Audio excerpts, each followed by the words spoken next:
911, what's your emergency? It's my next door neighbor. She says somebody shot her roommate.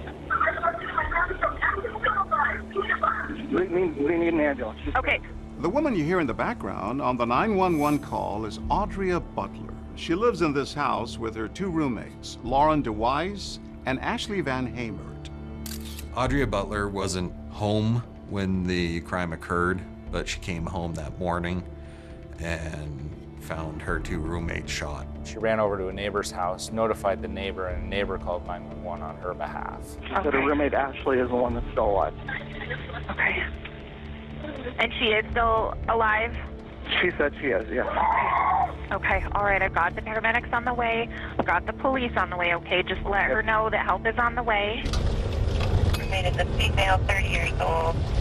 She is alive. 292, copy. Officer Jared Robinson from the Belgrade Police Department was the first officer to arrive. Copy. Yeah, I just don't know what I got. I'm just pulling up on scene. What's going on? I stayed at a friend's last night, and I just came in and I saw that my back door had been broken in, so I went to the back and I could see footsteps in the snow.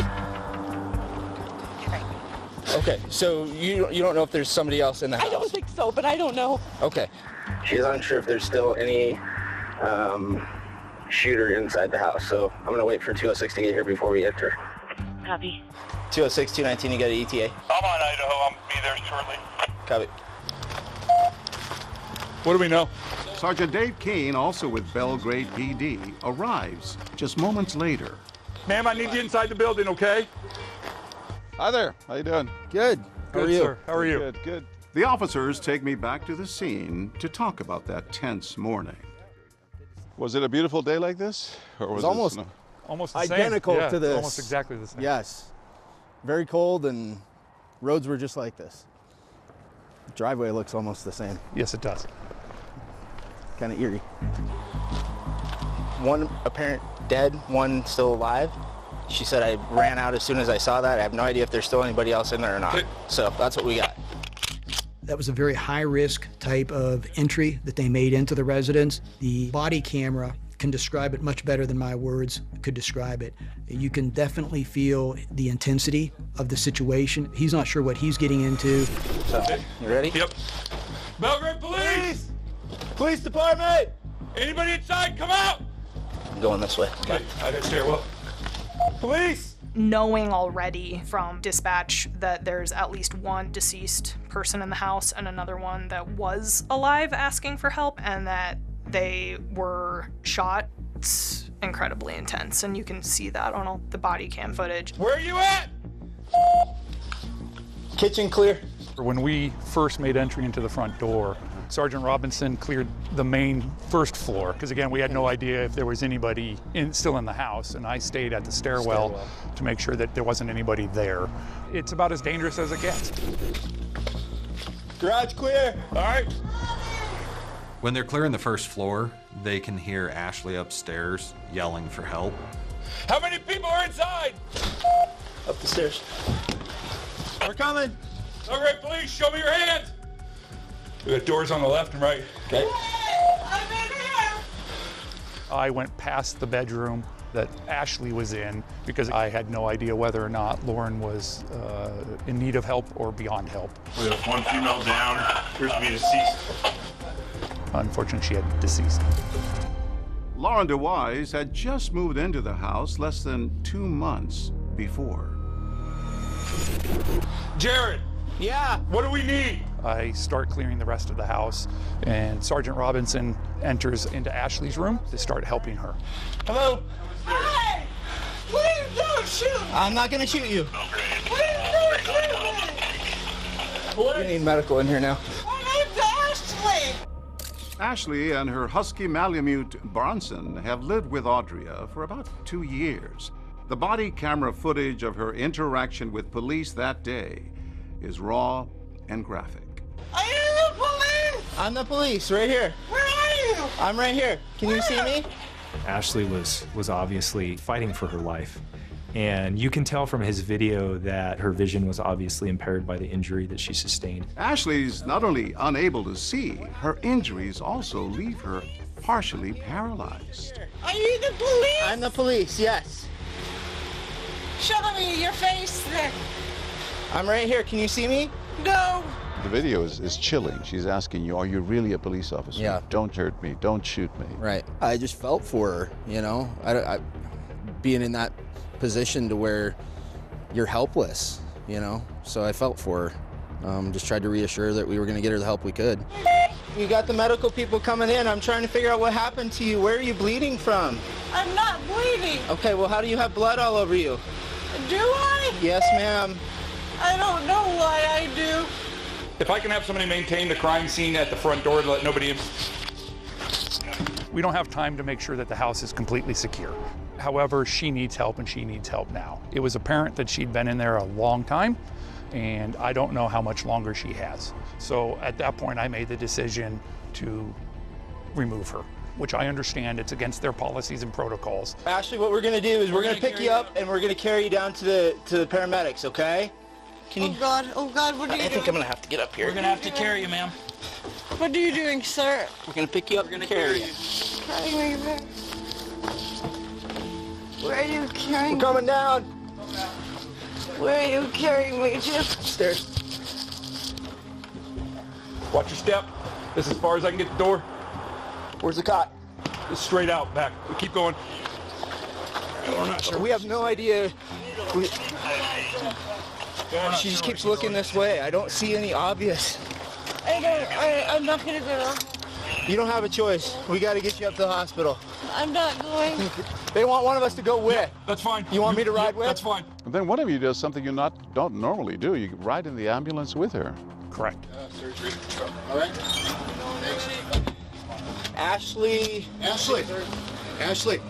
Well, at that point, we still didn't know where the assailant was. So, again, we want to ensure her safety. Okay, let's go. I don't want to go to the hospital. Oh, I think we need to go to the hospital, I'm refusing. You can't refuse. How old are you, Ashley? 32. 32. Can you tell me what happened and when? I don't know what happened. She is transported to Bozeman Deaconess Hospital. We're going to take good care of you, okay? All right. Time is 9:41. Off recording as they're working on her in the ER. Meanwhile, Sergeant Keene is setting up a crime scene as investigators search for clues. Tracks out in the back. The door from the back's been broken open.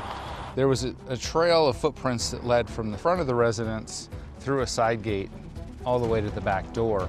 And Ashley, she's fighting for her life. She had been shot point blank in the back of the head, but we weren't even sure if she would survive.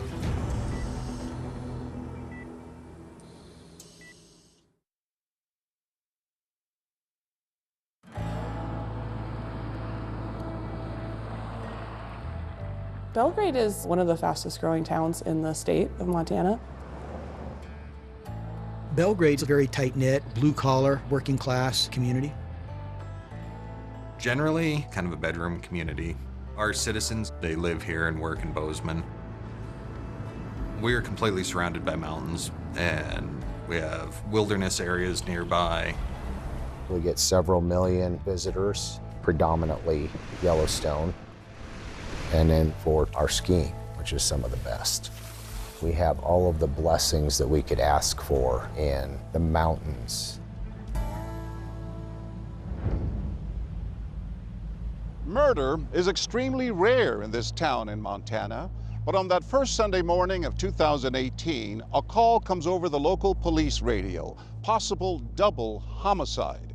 Law enforcement and medical personnel rush to this house on Idaho Street, preparing for the worst. All right. Thank you for your help. Yeah, you bet, We cleared everything out. So I'm just gonna back everybody out till the detectives get here.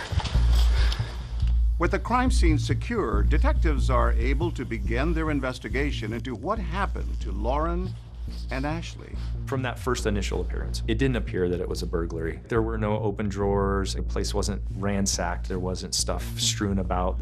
We got tracks out in the back. The door from the back's been broken open. And there was a sign of a break-in? Yeah, the screen door on the back had been kicked in. It was very clear that obviously they had gotten in through the backyard. There's a gate, but it's not open, but it's unlatched. They went through a gate, went around the back, and gained entry through a sliding glass door in the back. You could see that there were tracks leading around the side of the house. Ms. Butler had indicated early on that those were not made by either her or any of the ladies in the household. So those were of significant interest to law enforcement. There's tracks going around that way. Yep. We'll document all that. Chief Dustin Lensing trudged with me through the snow to demonstrate the low-tech tactic police use to gather highly valuable evidence. You had vital evidence right there in the snow, but you're racing against the clock? Yeah, unfortunately, sometimes in Montana, weather conditions can change rather rapidly. In this case, we knew the snow was going to be melting, so we documented everything initially with photography. I see some red paint in some of the crime scene photos. Is that some sort of high-tech forensic tool? I wouldn't call it high-tech by any means, but we will spray paint these prints. Can you show me how you did it? Yeah, absolutely. If we could use this one, maybe? Okay. That detail's not going to stand out in your average everyday photograph with the white and the way the light reflects. But you give it a little dusting, and you can see where it really makes that detail stand out. That's amazing. You can tell the ridges and the design of the bottom of the shoe. Yeah, it kind of just produces almost like this little 3D model, right? There were two distinct patterns of boot prints, and they started doing the analysis to try to figure out what types of shoes they were actually made from. Inside the house, investigators are examining the bedrooms where the two women were shot. My first inspection of the crime scene, I remember Lauren there, and she was clutching her cell phone. That's kind of a powerful image right there, because you know she's scared and trying to call for help. Law enforcement ultimately determined that Lauren had been shot multiple times and that she had gunshot wounds to both the head and chest, and that resulted in her death. Both Ashley and Lauren had been shot in the head. For Lauren, it was fatal, and Ashley miraculously survived.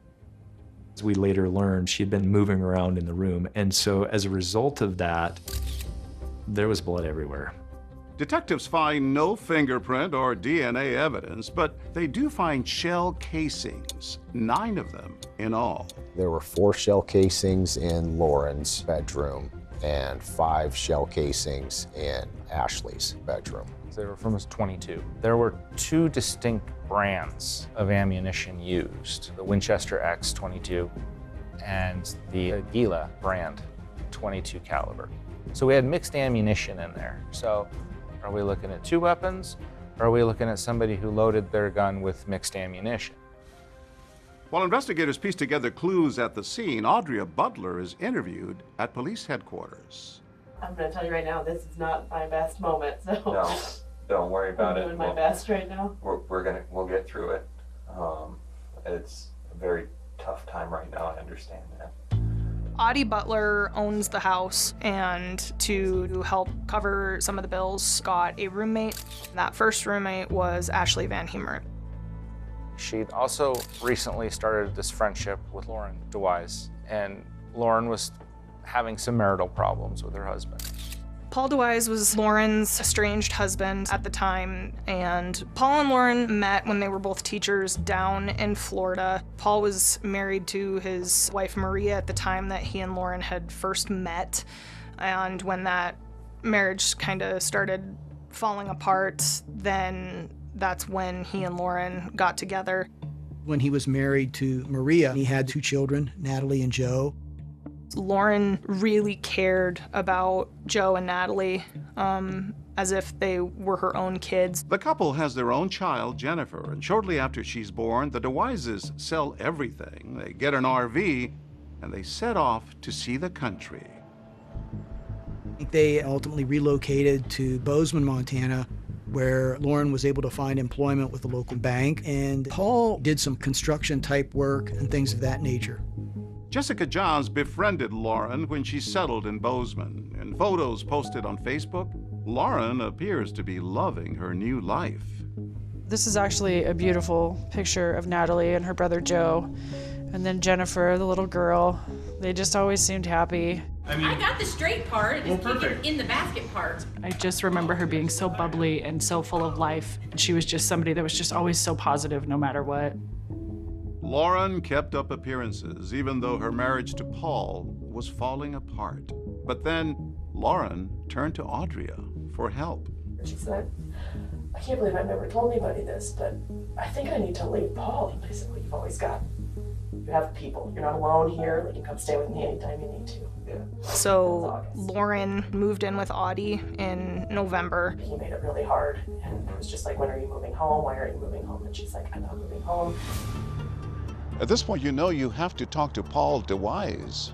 Correct. So you try to coordinate that as best you can. You call in as many people as you can. In a matter of minutes, police track down Lauren's husband, Paul DeWise. They pull the car over as a homicide suspect, so they are doing a high-risk traffic stop. Let me see your hands. Keep the hands up. Everybody needs to keep their hands up.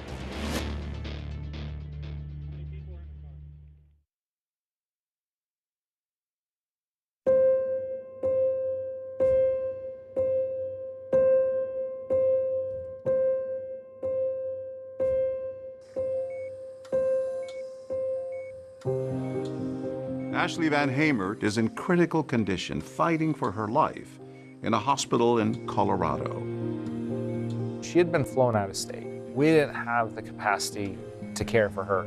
She had been shot point blank in the back of the head. You know, for a bit there, it was touch and go. We weren't even sure if she would survive. All I did was go back and forth in the bedroom, clenching my hands and just praying to God that she was okay. Ashley's mother says Ashley and her dog Bronson found their paradise on earth in Bozeman. She loved it here. I mean, close to the mountains, take Bronson out running, snowboarding. She was happy. It was what she had dreamed of. While doctors in Colorado do all they can for Ashley, law enforcement in Montana is interested in talking to Lauren's estranged husband, Paul DeWise.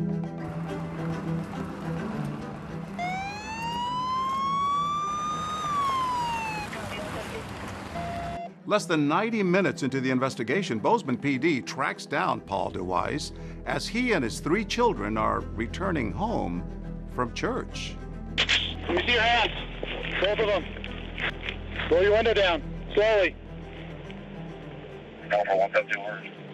We're going to give you some commands, okay?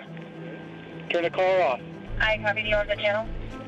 They pull the car over as a homicide suspect. We don't know if he still has the weapon. We don't know any of that background. So it was treated as a high-risk stop. Hands up. Hands up.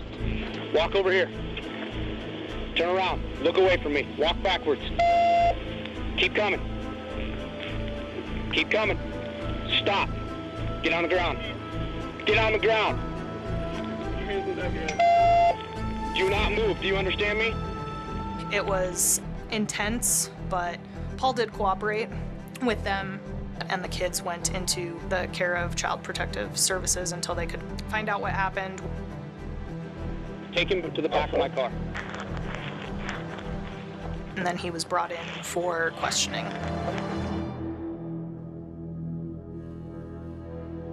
Paul DeWise is taken to an interrogation room like this one here at the Gallatin County Sheriff's Office. He will spend his entire Sunday answering questions about the shooting of his wife and Ashley Van Hamert.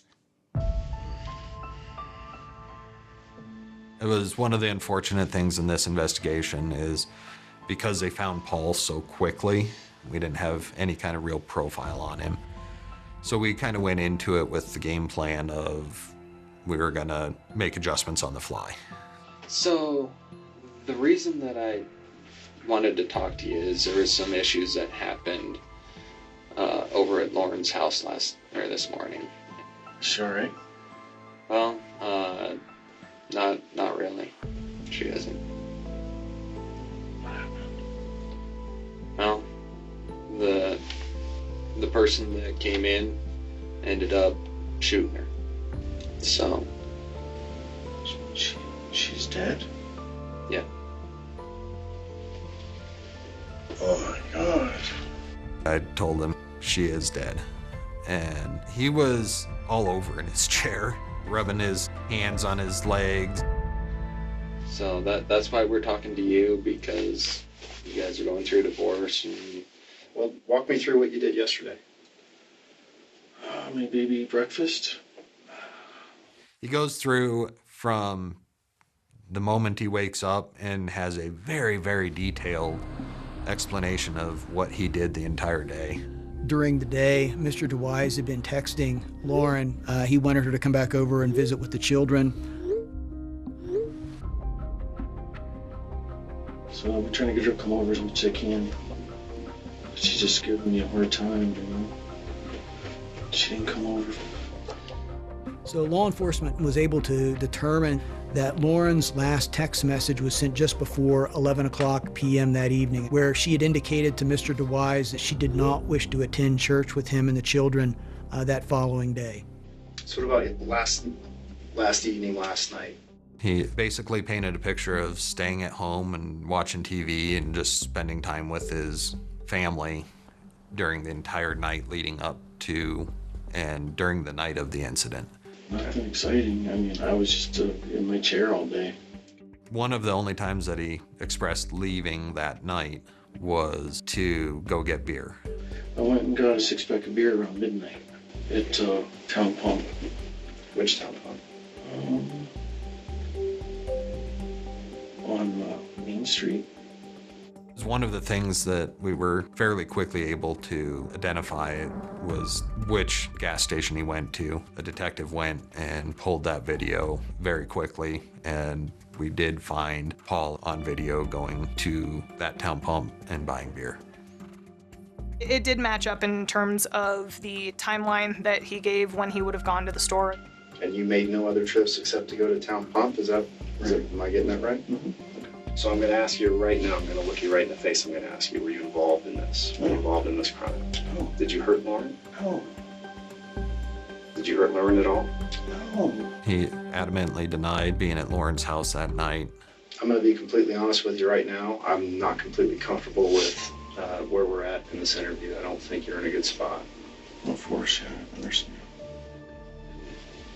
And I know I'm the prime suspect. Authorities are talking to Paul's teenaged children, Joe and Natalie, and what they say surprises even veteran detectives. Was your dad home with you guys the whole time on Saturday?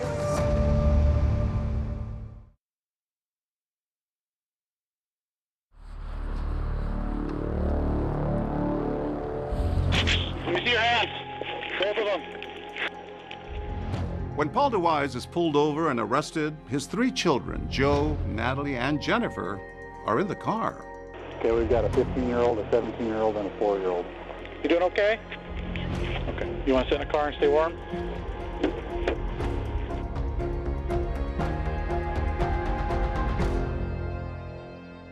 While Paul is being questioned at the sheriff's office, his children talk to Child Protective Services. So, Miss Jennifer, my name is Erin, and I talk to kids and people every day. I first spoke with Jennifer, who had just turned 4, and she had a very brief interview. I then spoke with Joseph. We asked about what had happened Saturday night. On Saturday, we were supposed to we went to church today. Okay. And we stayed up way late. We shouldn't have stayed up that late because we have to get up early to go to church. Last night, you stayed up way late? We were just hanging out, watching movies. He indicated that they had stayed home and just kind of hung out. Was your dad home with you guys the whole time on Saturday? We did go to the Town Pump, me and him, for him to get beer. Oh, okay. And then we came back home. Oh, okay. What time do you think that was about? Probably around 12. Both Natalie and Joe were pretty consistent that they had been home that evening. We were watching movies, we were watching a nature show, and we watched The Office, and we stayed up late. And my dad and my brother went out and got beer around like midnight and came home. They were all at home watching TV together all that night, and then pretty much just mirrored what DeWise had said. Nothing stood out about any of their statements, about the events of the night. You know, we look at everything. But there was no aha moment there. When we were done with the forensic interviews, it was decided that we would let the kids know that Lauren was deceased. We had told Joe and Natalie and let Jennifer know that something bad had happened to Mommy and that Mommy was now in heaven. With Joe and Natalie's account of the night matching up with their father's, Paul DeWise is free to go, but not to go home. They're not done searching your house, okay? And they're apparently going to do a forensic search instead of just the consent search that we talked about on the vehicle. Okay. So you're not under arrest. Nothing's changed in that regard, but unfortunately, the car and the house are still tied up, and probably will be for quite some time. At the end of the interview, we didn't have enough evidence to hold him, so we released him. Because he was still considered a suspect at that time, CPS made the decision not to let the kids go back to his custody. So the kids went to a friend of the family's and stayed there. Detectives keep an eye on Paul. At the same time, they have to widen their net. You've got 3 people that live in the home where the incident occurred. Who was the intended victim, or were they all the intended victim? Or was it just a random act? So now you start digging into the personal lives of the people involved, and you have to weed out each one of those potential avenues as a potential suspect. Through the interview with Paul, he brings up a couple situations where he found Lauren cheating on him, despite the fact that they were separated. The first one was at Old Chicago. Investigators are interested in talking to a man named Kevin Vralstead. That's because of an incident that happened here in the parking lot of this restaurant, where Paul says he caught Lauren kissing this other man. I opened the door and I was like, "What are you doing?" And I was talking to the guy, I was like, "This is my wife." And the guy came around and started attacking me. So I fought him off. Did you recognize him or know him? No, but I found out he lives in Billings. Yeah, it's Kevin Vralstead. Vralstead? Something like that. Hey, Kevin, this is Detective Oxmeyer with the Sheriff's Office. Hey. Hey, you got a little bit to talk? I do. Kevin was a coworker of Lauren's. Mr. Vralstead and Lauren had become friendly with each other. They were at Old Chicago one night, and there was some drinking involved. I mean, I had walked her out to her car, and her husband jumped me. The police came, and I told them what happened, and they asked if I wanted to press charges, and I said no, and that was really the end of it, as far as I knew. I think Mr. Vralstead's a little concerned because he is in a romantic relationship with another lady at the time. You know, I got to ask you, and I want you to be 100% honest with me. Yep. Did you and Lauren ever do anything physically together? No, we did not. Did you guys ever kiss? No. I don't know that he's entirely straightforward with law enforcement about the nature of his relationship with Lauren, but it's ultimately determined that this was a one-time situation where they met in the parking lot and had a kiss, and that was the end of that encounter. Investigators determined that Kevin had nothing to do with the shooting. Kevin actually had a fiance over in Billings at the time and was furniture shopping with her the morning after the homicide was found. In his police interview, Paul also claims Lauren had a relationship with a man named Brian Ruddick. So we had to see if maybe there was some sort of love triangle gone wrong or anything like that that could have led to Lauren's death. I am calling about Lauren. It is my understanding that you guys were involved in some sort of a relationship. Is that correct? Yes. We started talking and had a lot in common and hit it off. So we just got along really well. We were really good friends. Brian admits that he and Lauren enjoyed each other's company, but he says their relationship was primarily an emotional one and not physical. Additionally, he had an alibi for the time of the murder. Yeah, he was ice fishing with a buddy over on Ennis Lake. and I called the friend and confirmed that he was there. Brian is cleared of any involvement in the shooting, but investigators are not just focused on Lauren's relationships. They look into her wounded roommate Ashley's on and off boyfriend. I mean, here you have the boyfriend, who's the last person to see Ashley before she goes into the house. So when was the last time you actually had contact with her? Detectives are also interested in speaking with victim Ashley Van Hamert. Do you remember anything at all?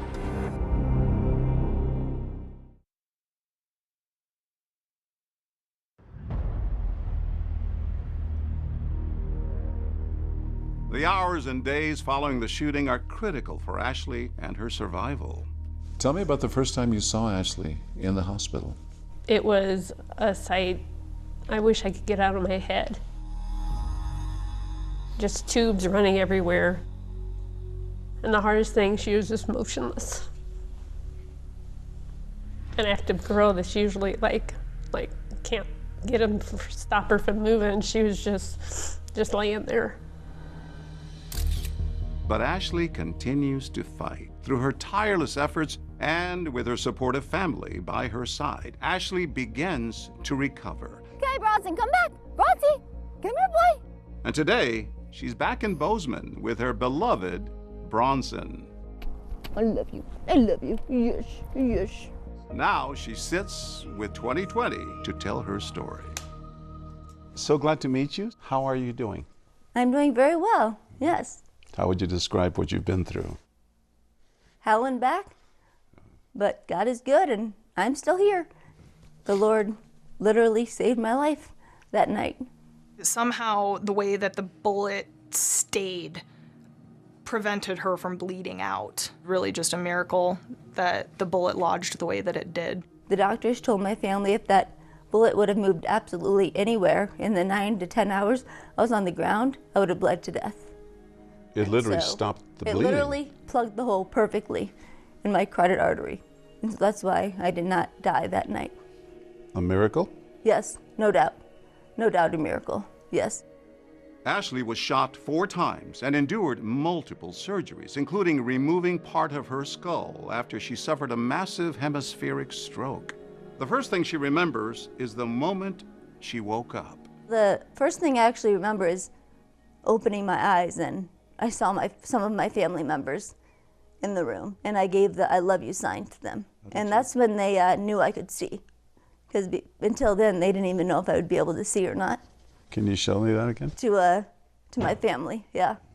So you survived this terrible crime. Mm-hmm. Meanwhile, there's a major homicide investigation going on here in Montana.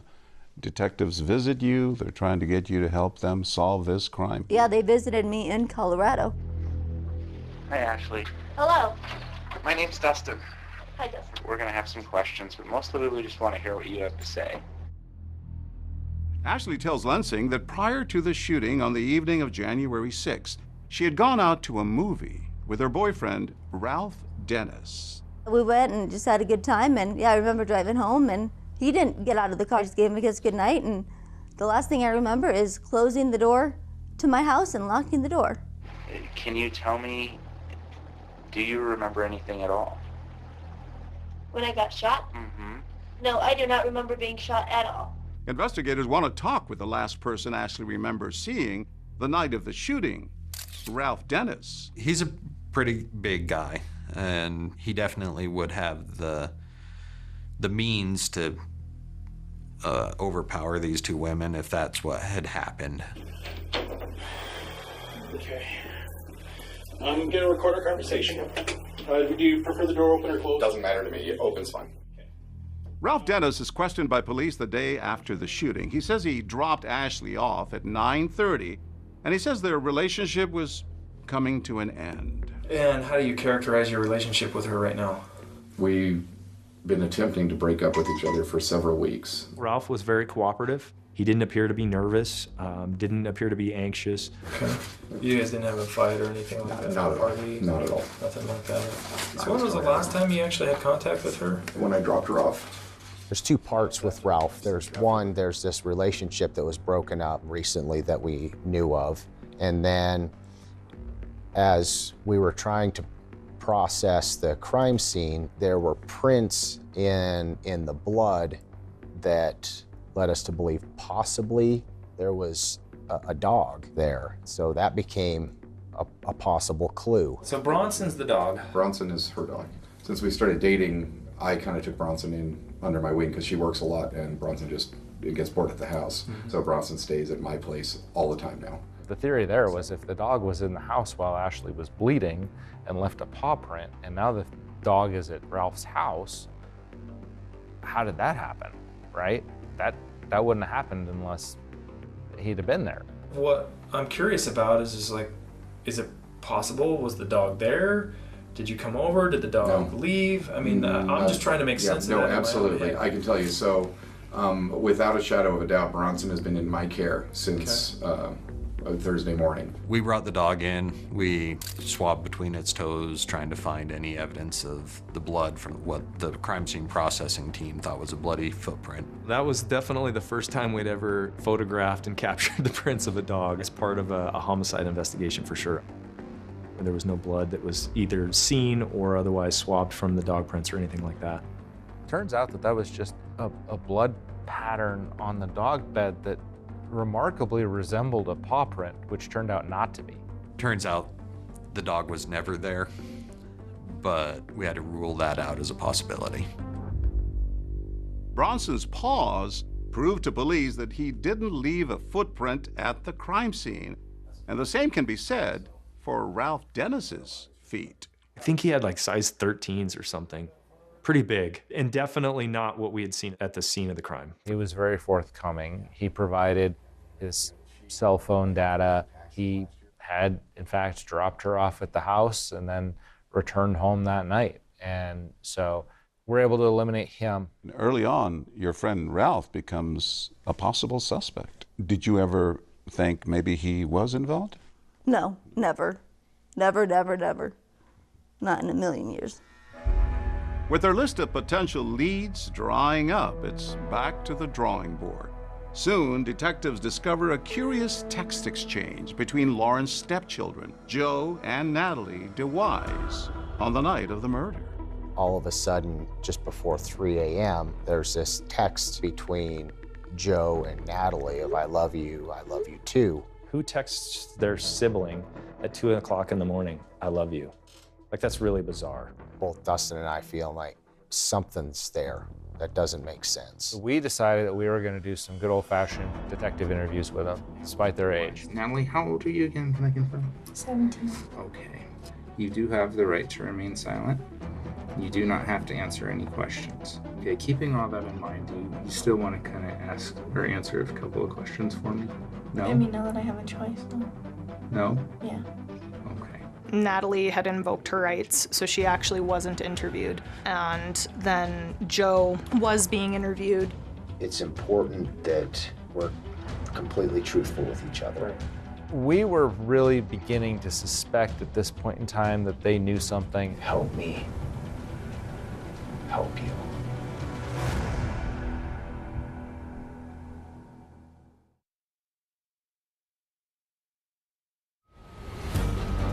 Belgrade Police! Police Department! Anybody inside, come out! We have one female down. Appears to be deceased. Hello? Hey! Please don't shoot! I'm not gonna shoot you.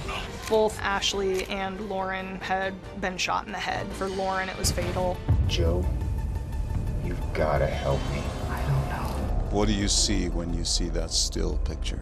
A young man who had been carrying kind of the weight of the world on his shoulders. I know. Oh boy. This is a big deal.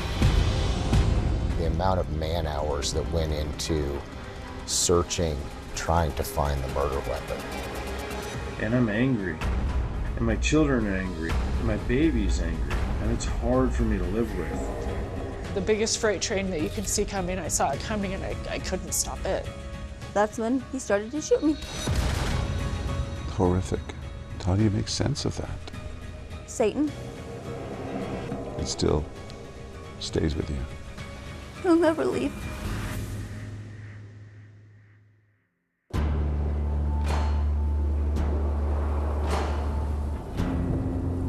Montana, from the Spanish word montaña. It means mountainous, and Bozeman, Montana is surrounded by the Rockies. They warn you about grizzlies and wolves out here. But in the Gallatin Valley, in the shadow of the mountains, another predator, the killer who shot Lauren DeWise and left Ashley Van Hamert for dead. Authorities may have released Lauren's husband, Paul, but if he thinks he talked his way out of trouble, he's terribly mistaken. The former schoolteacher has graduated from person of interest to prime suspect, with 2 driven detectives on his trail. It wasn't work. It was something other than that. It was a mission. They didn't say don't leave town, but the detectives are worried he might. We were starting to get worried. More and more information was leading us to Paul, and is Paul going to disappear? Are we going to lose him to the wind? Hello. Hey, Paul. How are you? A detective tries to persuade Paul to come back for another interview, but the suspect is suspicious. Have you come up with any suspects besides me at this point, or am I still it? Well, we can talk about that when you come down. When police search here at Paul DeWise's home, they find some of those unusual Aguila brand .22 caliber bullets. We did find matching or like ammo in his possession at his home that matched the shell casings at the scene. Very specifically, they found the Aguila ammunition. That's not something that's common. That's not something you can buy around here. Police are poised to make an arrest when Detective Lensing gets a call. It's Paul. I was wondering when I could get access to my house again. As I'm talking to him, we are literally following him in the car, and he doesn't have any idea. Okay. Can you give me a call when I can go back? Yeah, absolutely. He is arrested shortly after making that phone call. He was arrested on 1 count of attempted deliberate homicide and 1 count of deliberate homicide. Paul pleads not guilty. Detectives are puzzling over boot prints at the crime scene and where those prints might lead. There were definitely 2 distinct sets of footprints, tracks in the snow that were going into the residence. Do you have a standard pair of shoes that you use when you go out? Well, I wear these sometimes. I've got a pair of boots I wear sometimes. Detectives determine 1 set of prints at the crime scene was made by Merrill hiking boots like these, size 11. What size shoes do you wear? 11. They say they find Paul wearing those Merrill boots in family photos on Facebook and in the convenience store video the night of the murder. And we never found them because they were thrown away or destroyed. The footprints in the snow at the crime scene, the trail of a killer, lead police here to the shoe aisle at the local Walmart. One of our detectives decided that he was just going to go to Walmart and just start pulling shoes off the shelves and looking at each and every boot that he could find. The question is, do you have a match? We had a match. Sure enough, the detective says he finds an Interceptor Frontier tactical boot with a tread pattern consistent with prints found at the crime scene. The mystery now, who was in those shoes? Detectives turn to Paul's children. We were really beginning to suspect at this point in time that they knew something. We decided that we were going to do some good old-fashioned detective interviews with them, you know, one-on-one, sit them down like anybody else, despite their age. You know Lauren as well as anybody. What do you think happened to her? I don't know. What's your speculation? What do you think happened? She was in her home sleeping, and something unfortunate happened. Who do you think could do something like that? I have no idea. And it couldn't be my dad. He loves his family too much.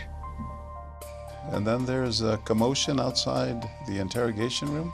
Police thought those boots were one size, but a crime scene tech, Mike Gersey, suddenly realizes that's wrong. The boots are much smaller. I'm watching your interview with Joe Jr. And Gersey runs up to me and he's like, these aren't size 10s or whatever. These are much smaller. Guys, I was off on the size. This isn't a size 10. This is a size 6 or 6.5. And I'm like, oh crap. And I get a message, pause, come out. Take care of you right back, okay?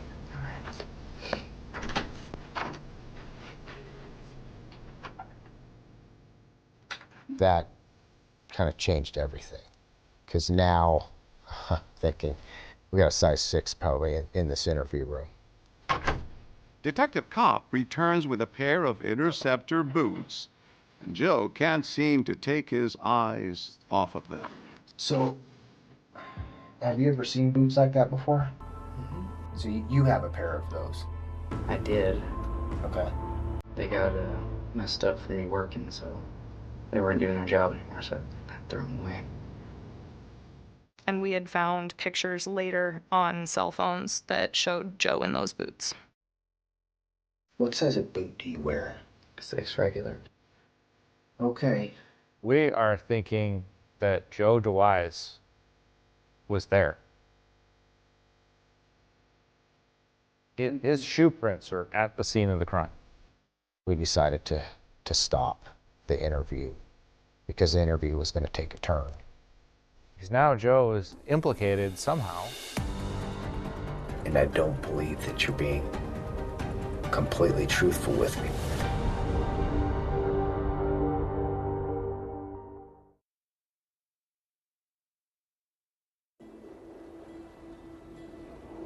We didn't actually know what happened in that house. Without eyes on the inside, or someone admitting to what happened, we couldn't put all the pieces together. Until Joe finally started putting those pieces together for us. Come on. Hi, son. Hi, baby. Joe DeWise, an alibi witness for his dad, is back in an interrogation room for the second day in a row. The dynamic has now changed. His mom is there. And you've had a heart-to-heart with her before this. We did.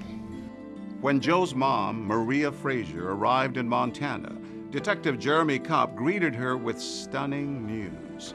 Boot prints at the crime scene suggest Joe was there. That was a hard conversation. Tell them where you are. Tell them, honey. What do you see when you see that still picture? Heartbroken mom and a young man who had been carrying kind of the weight of the world on his shoulders. If I can't get you to be honest with me, I can't help you.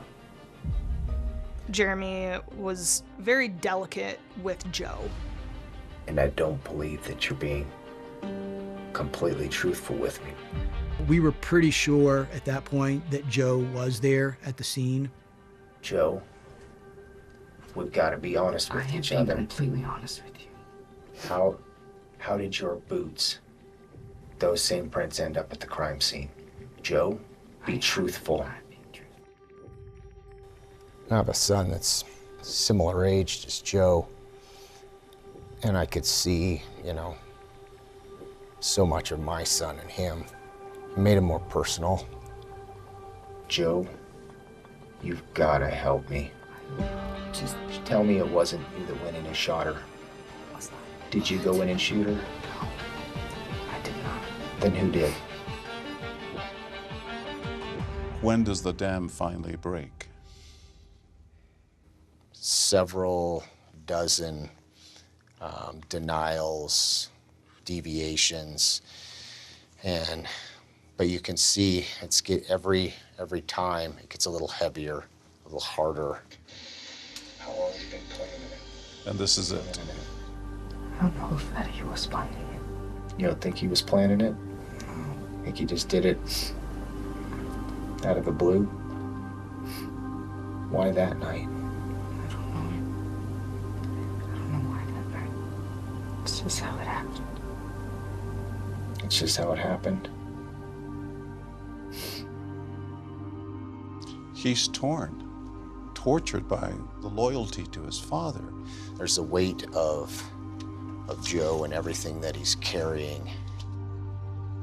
And then he started to slowly share that Paul had brought him with him. Joe says his father, armed with a pistol, forced him to go with him to the house. He says he was afraid his father would kill him and his sisters. Stay here. You understand? You stay here. It's okay. Could you see the stairs? Could you see the stairs? Yeah. Could you hear him? Yes. What'd you hear? Dad. What the hell is wrong with you? I said go. Get in the car. I did. He took me back to the house. Oh my God.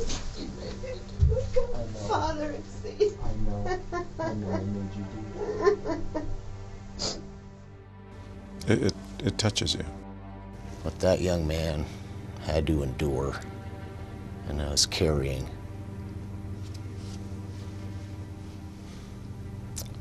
No kid should ever be in that environment. And there's just, a bunch of grown men and women in there, and tears just streaming down faces because we all know it's true, but none of us wanted it to be true.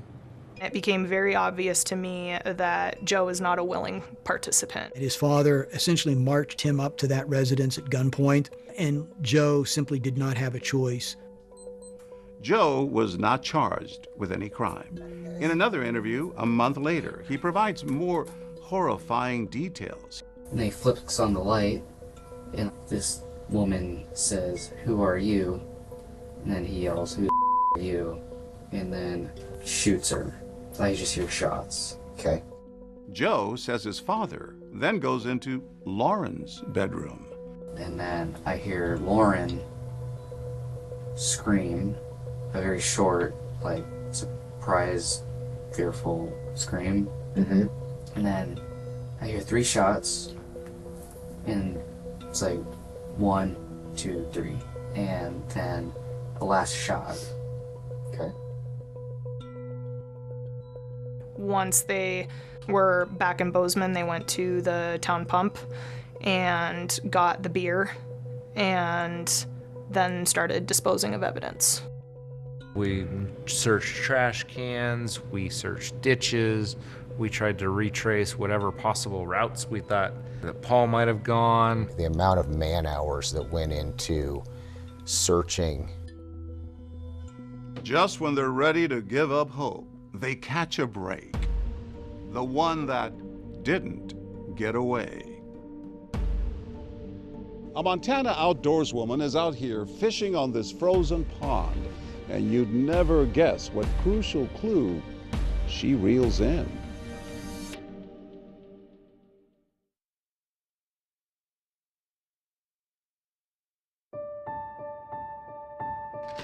A lake in Montana, great spot for skating and ice fishing. Okay, all right, there we go. Right There down it goes in. on there. From recreation to a murder investigation, Cattail Lake is about to become a critical location in the crime that shook Bozeman, the shooting of Lauren DeWise and Ashley Van Hamert. But we still didn't have a murder weapon. Our one person that was telling us anything, Joe, he didn't know where Paul got rid of the pistol. We involved search and rescue. We searched trash cans, we searched ditches. We were throwing everything we could. The amount of man-hours that went into searching, trying to find the murder weapon. Well, I mean, the state has to prove every element of the allegation beyond a reasonable doubt. Missing evidence is doubt, and not having a murder weapon is a significant piece of missing evidence. It's important. I mean, it's not impossible to prosecute a case without a weapon. But if you can get the murder weapon and then you can add that piece to the puzzle and trace that weapon back, now you're pulling the case together the way it's supposed to go. Police are looking for a Ruger .22 caliber pistol. They believe Paul DeWise owns one, but when they search his home, they don't find it. So when we executed the search warrant on his house, we found an owner's manual for a .22 caliber Mark II pistol, but we could not find the pistol anywhere in his collection of guns.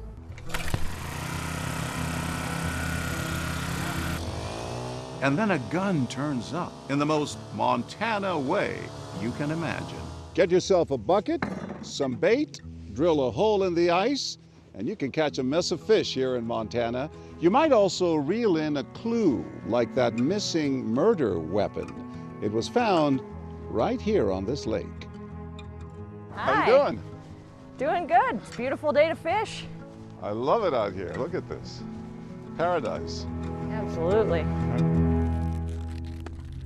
The day the shootings are discovered in Belgrade, Andrea Larson is ice fishing about 6 miles away on Cattail Lake with her husband and their dog, Aldo. So take me back to that day, January 7th, 2018. You're out here fishing. Yep. Had you heard about the shooting? No, I mean, my husband and I were just having a lazy Sunday morning. We got up and made a little bit of breakfast and then decided to come out here. So where exactly did you find the gun? So it was kind of in this general vicinity here, in the middle of the skating track that they plow every year. Kind of sitting in the snow. Yeah, just upside down, mostly buried in the snow. When it immediately became apparent that it was the butt of a pistol that I was looking at. The gun found within hours of the crime. If Andrea turns it in right away, this case gets solved in 24 hours. But that's not how murder mysteries work. This couple found the gun, did not think too much of it. They ended up picking it up and they brought it back to their house and forgot about it. You know, people watching might ask, why did you take so long to turn it in? Well, at the time, I was in the process of enlisting in the National Guard, so I had quite a bit on my plate and quite a bit on my mind, and at the time it wasn't any kind of a pressing issue, it was just a lost and found. We decided that we should probably put a press release out to the public to remind them that we're still working this case and we still have evidence we need to find and we can't find it.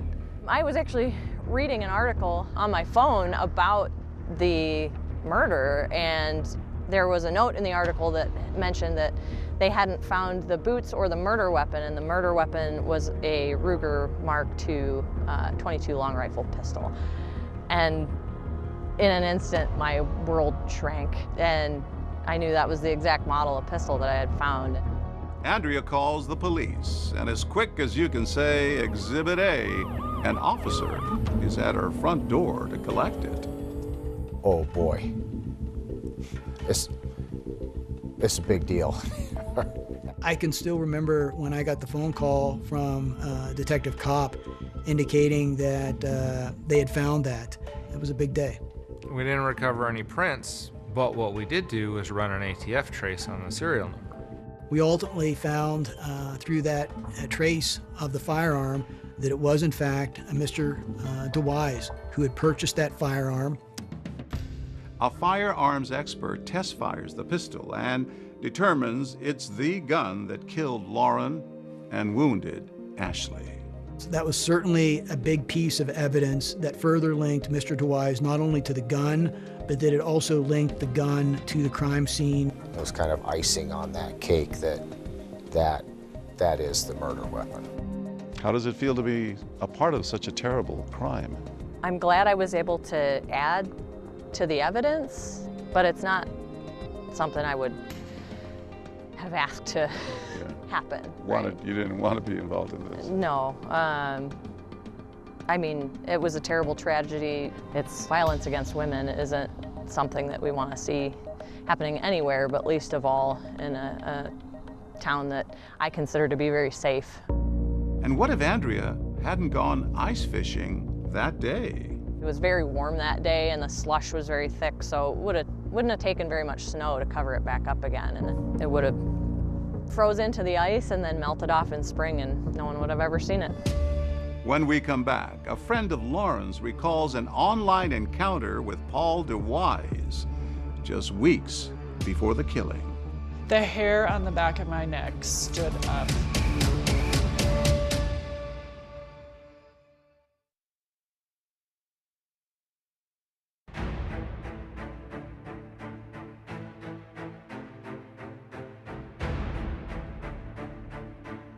Nearly 2 years after the shooting, Paul DeWise goes on trial right here in this courtroom, 301 in Bozeman, Montana. He's charged with the deliberate homicide of his wife, Lauren, and the attempted deliberate homicide of a woman he didn't even know, Ashley Van Hamert. I don't think anyone had laid eyes on Ashley since the moment, since she had been injured. So her walking into that courtroom that first time was like, all right, we're here. It was a higher profile case, I think primarily because there were so many people in the community that liked Lauren. They're concerned about domestic violence, and they want to see people held accountable. And after being in that courtroom, I can tell you some of the things that were said in there were quite chilling.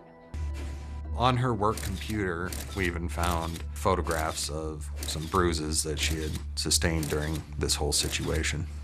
Paul admits he once punched Lauren 10 times in the arm, but he denies repeatedly abusing her, and he denies killing her. He threatened her constantly. He has held a gun to her. He has threatened to kill her. He has said, I know why men kill their wives.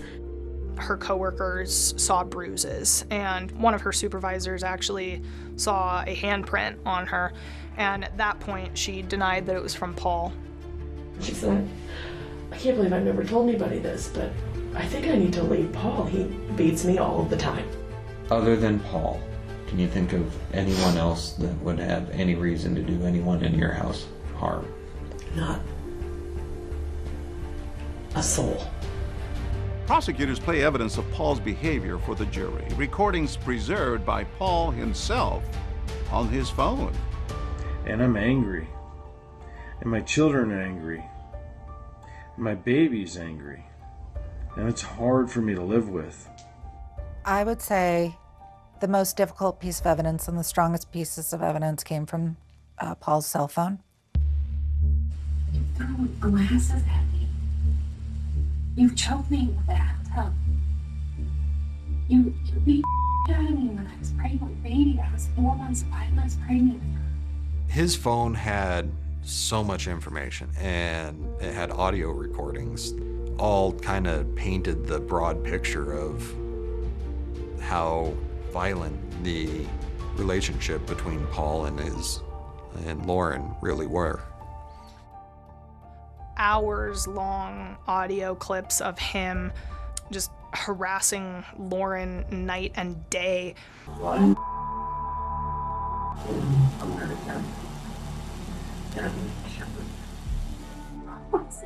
I'm talking about. I'm trying to express myself now. But you don't want to.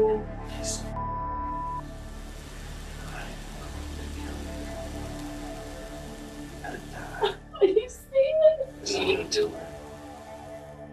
There were some pretty horrific recordings that he had made with Lauren. Starts threatening her. He's threatening to kill her. He says very specifically, I think at least 5 times I'm going to kill you. Really around you just because you're around you. It was very, very dark. All of this evidence was really sort of piling up with regards to who it was that had a motive and desire to cause harm to Lauren.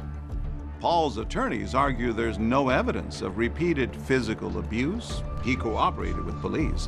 And no experts or physical evidence, neither DNA, fingerprints, nor cell phone data, that tie him to the crime. The bubbly, happy personality was hiding a lot of pain, a lot of fear. Lauren's friend Jessica Johns says she saw Paul's dark side when he posted on Facebook about his breakup with Lauren. Along with the post was some very strong language about how horrible Lauren was and that she was a cheater and a liar and many things that were very shocking. She says she tried to convince Paul to take down that post. No matter what I would say about, hey, I understand your feelings, he would just spew more and more hate. Jessica says she reached out to Lauren on Facebook. She's like, I'm okay, I'm at a friend's house. I've been in a very bad marriage for a long time. Less than 2 months later, Lauren was dead. The biggest freight train that you could see coming, I saw it coming and I couldn't stop it. It was heartbreaking. Next, a courtroom surprise. A witness who claims the wrong man is on trial. One witness who knows for certain whether Paul DeWise shot Lauren and Ashley. And Paul DeWise caught on tape. The phone call prosecutors say exposed a secret plan to beat the rap. He needs to just step up and do what's right so that we can be reunited and take care of baby.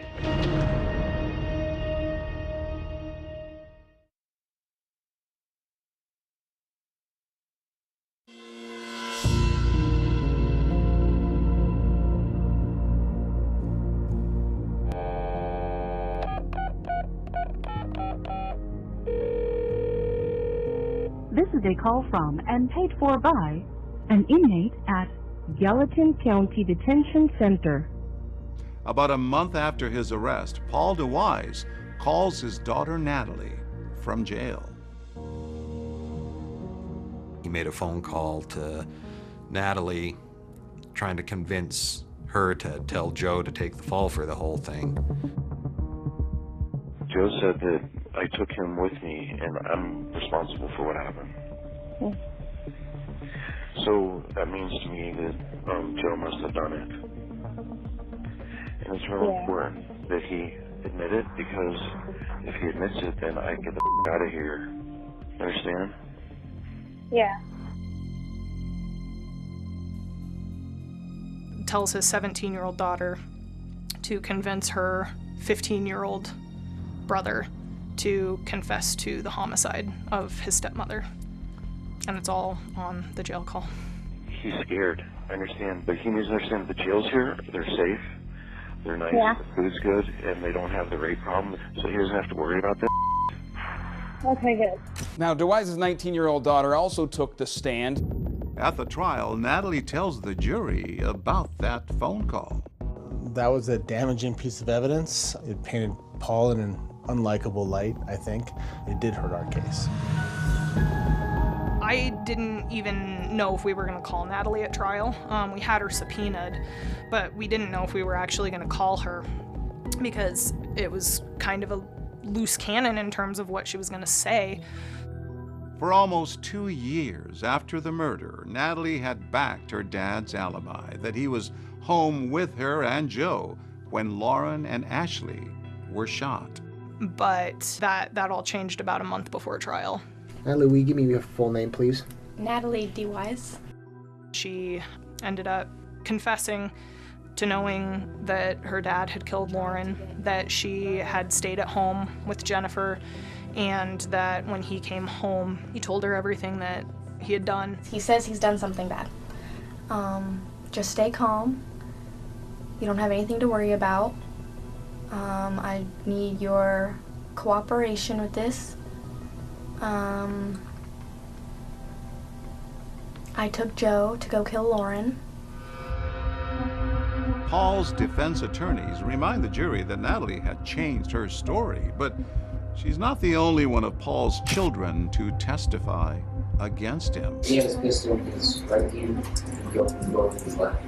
Our theory at the trial was that Joe gave two very inconsistent statements and tried to attack his credibility.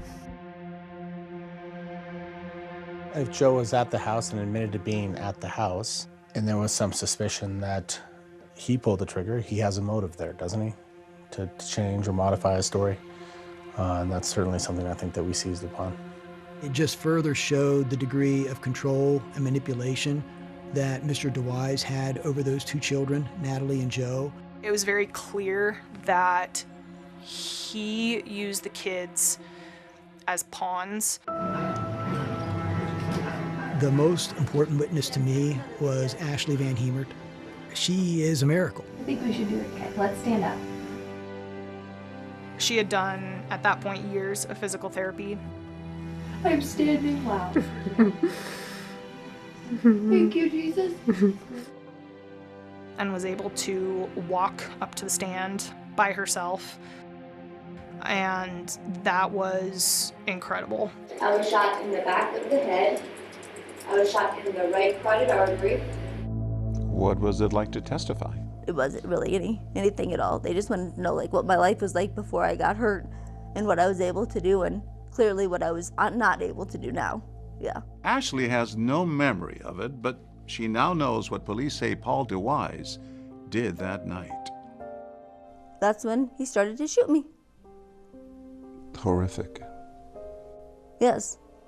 How do you make sense of that? Satan. Yeah. He Evil. got evil. Pure evil, yes. And He didn't want somebody moving on with her life without him. sadly, Lauren died. She did, yes. Very sadly, yes. She left behind a 3-year-old daughter. It still stays with you. He'll never leave. The final witness to be sworn in and sit in this chair is the one witness who knows for certain whether Paul DeWise shot Lauren and Ashley. He's the one witness who knows for certain whether Paul DeWise is guilty or not. That final witness, Paul DeWise. I have been in jail for 22 months waiting for an opportunity to explain to a jury that I'm innocent. You got the idea that he thought he was the smartest person in the room all the time. Paul decided to waive his Fifth Amendment right, and he testified. I have been falsely accused here. I didn't do it, and I don't deserve to go to prison. And what you've done is wrong. I think it worked out poorly. On the 7th day, the defense rested. The jury did not. After 2 hours of deliberation, the jury found Joseph Paul DeWise guilty. Paul was found guilty of count 1, deliberate homicide, count 2, attempted deliberate homicide. 2 months later, at his sentencing hearing, Paul gets another chance to talk. I could go on for hours about the injustices, but I won't. I'm not guilty of what I've been convicted of. Paul DeWise had his say, but he didn't get the last word. And you get a chance to speak to him directly. Ashley, what are the things that you would like to say to the court and the defendant? When she said it, she was looking right at him, and he was looking right at her. Ashley Van Hemert confronting the man who left her for dead. This you have to see.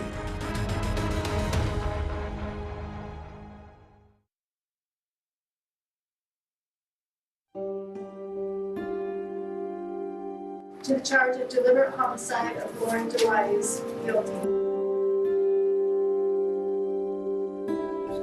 Paul DeWise has been found guilty of murdering his wife, Lauren, and for the attempted murder of her roommate, Ashley Van Hemert.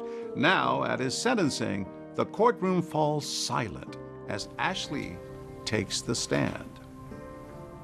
Ashley wanted to testify at sentencing, which is her right as a victim, and she got up on the stand and talked about how her life had been changed due to being shot. I've had to learn to live with only the use of my right hand and arm. So I've had to learn to dress all over again. I had to learn how to eat all over again and swallow. I can't do any of the stuff that I enjoyed doing before. She is a miracle. Degree of courage and compassion that she displayed in getting up to confront Mr. DeWise about what he did is remarkable. What was it like looking at him in the eye? I just walked in and I saw the back of him and I just thought, well, that's the man that shot me. And I don't know why God fully chose to save my life yet, Paul. I don't. But one thing I do know that I've gained from this is I understand people's hurt on a whole new level. You may have tried to have killed me, but you don't have the final say on when somebody's life is over. Despite all the harm she suffered, Ashley's message to Paul is one of forgiveness and redemption. If God can forgive me in a limited amount of times, then how can I withhold forgiveness from you, Paul? This doesn't have to be the end of your story. You can still do good while you're in prison. You can still be kind to people. She even brings with her a gift. I brought a Bible, Paul, that I want to give to you. Holy smokes. You get someone that can not once but twice go to a witness stand, let alone enter the same room as someone who did this to you, and say right to their face, I forgive you. It changed everybody in that room. While Ashley may be forgiving, Judge Holly Brown has other ideas when it comes to Paul's sentence. For count 1, deliberate homicide, will be committed to the Montana State Prison for the period of 100 years. He got 220 years, no parole. So 100 years for the count for Lauren, 100 years for Ashley, and then 10 years per count for the weapons enhancements. It doesn't bring Lauren back, and it can't heal his children in the way that they deserve. You know, in such a short span of time, he ruined so many lives. Both Natalie and Joe DeWise returned to Florida to live with their mother. Little Jennifer DeWise now lives with her maternal grandmother. I kept thinking about her daughter. She never got the chance to really know how wonderful her mom was, and that was heartbreaking. Silence is the worst thing that you can have with regards to domestic violence. Not talking about it, not bringing it out into the open, not pursuing it with law enforcement or your family members. A victim is most in danger, especially when they leave the relationship. That's the most dangerous time.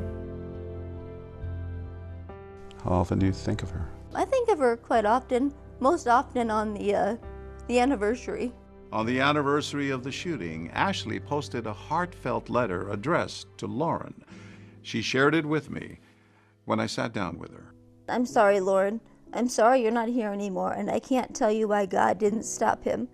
Believe me when I say I would trade places with you in a heartbeat. Please know you will never be forgotten.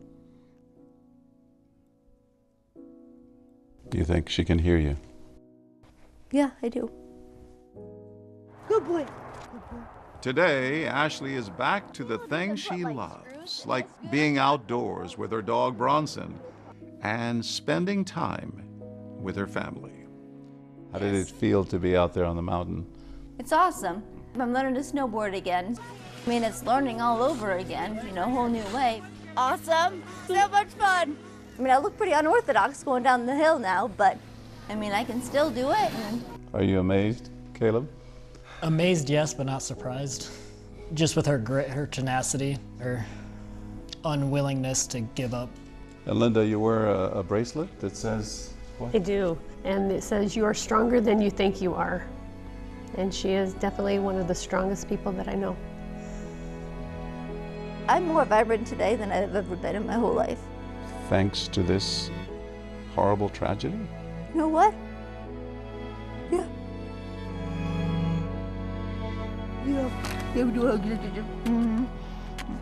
I love you. I love you. Yes, yes. What amazing resilience. Ashley tells us that she hopes to raise awareness of domestic violence in honor of her roommate, Lauren. Paul DeWise appealed his murder conviction, but it was denied. That's our program for tonight. Thanks so much for watching. I'm Deborah Roberts. And I'm David Muir. From all of us here at 2020 and ABC News, good night.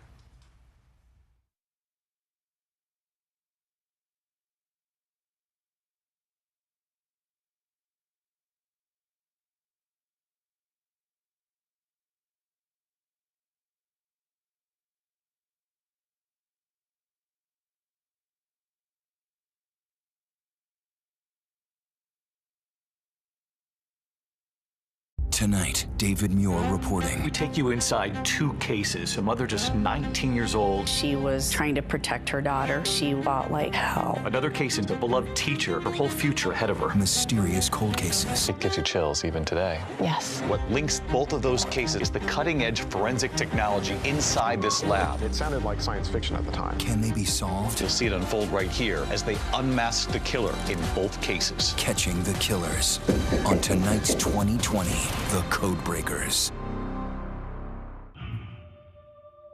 Tonight, we take you inside two cases. Two young women, both brutally murdered in their homes. The killers in each case evading police for decades. In one case, a mother just 19 years old, she was engaged to be married. Her fiance, who was about to marry her, adopt her daughter, he gets home and he immediately notices something is wrong. There's blood smeared on the stairway. The killer had attacked her in the bedroom. There was handprints of her trying to hold the door closed, and she just wasn't strong enough. Another case in Texas, the beloved teacher, her whole future ahead of her. Drove in to Memphis. She just started a new school. She was loving teaching her students. She was in a very good place. 911, what's your emergency? What's going on? Oh, she's been murdered. What did your daughter do? She's been murdered! You remember walking in and what you discovered? I remember walking into the bathroom and seeing her body on the floor. She'd been handcuffed. That's correct. She had been handcuffed with her hands behind her back. There were about 36 different wounds on her body. She put up a fight. Of course, the question, who would want to kill each of these women? The mystery behind their murders would torment their loved ones for decades. They've got handprints, they've got footprints. Why are they not finding this person? It was like the talk of the town forever. And for the detectives who were working these cases, frustrating dead ends. There was also a suspicion, could it have been a member of law enforcement?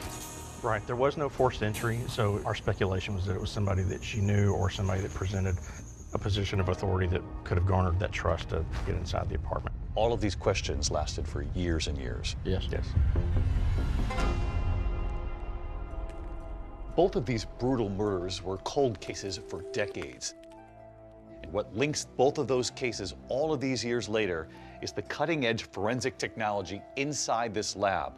Tonight, you'll see it unfold right here as they unmask the killer in both cases.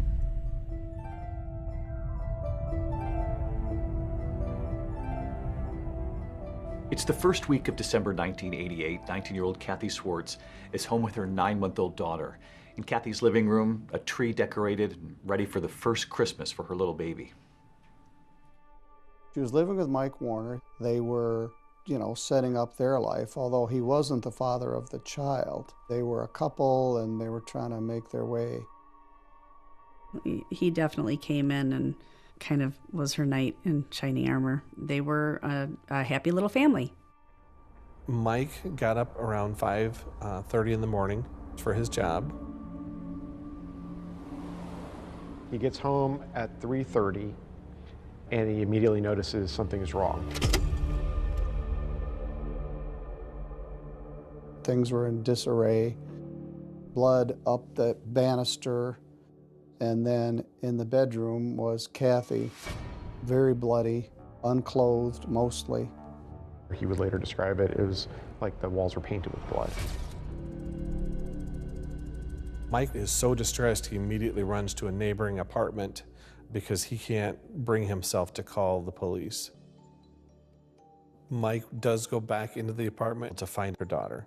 Kathy's baby, who's 9 months old, dressed in pants, a shirt. She has one sock on. Her diaper looks like it's been recently changed. She was standing up in the crib when Mike walked in. This is that baby left standing alone in that crib all those years ago. She's now 36 years old. How was your mother described to you? Beautiful, happy-go-lucky.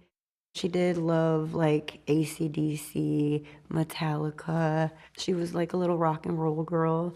And everybody tells me that I was like her whole world. So you were 16 years old when you read the police report. Mm-hmm. It was awful for somebody to do what they did to her, knowing I was in the crib right next door. I just couldn't believe that somebody could do that. So detectives had questioned at the time whether or not this suspect had changed the diaper. Yeah. When the police got there on scene, I was dry. I didn't have a dirty diaper on, and it was some hours I was alone. So one of the first things that investigators notice is that there doesn't seem to be any sign of forced entry, which again suggests that she knew the person who came in and killed her. She was very good about locking her doors. I would call her and I would say, hey, I'm gonna come over. And I would go to her door, it was locked, and I would knock, and she would, who is it? And then she would let me in. We theorized that the assault started in the kitchen because in the kitchen there was passive blood drops on the floor. And then the smearing goes up the stairway to the upstairs bedroom. There are defensive wounds found on her hands. Her throat has been cut in multiple places. She's been strangled. She fought like hell. She was trying to protect her daughter, and she did. And the idea that this happened and you were just a couple of feet away. Yeah. Makes me mad that I wasn't old enough to help her. I'm 100% convinced she was trying to save her baby. Because I feel like she would have just ran outside and yelled, but I was upstairs. And she wasn't gonna leave that apartment without me.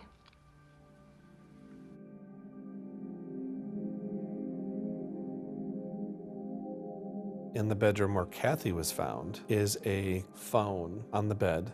The phone cord was cut, but on the phone there was Kathy's fingerprints, and then there was also an unknown fingerprint in blood.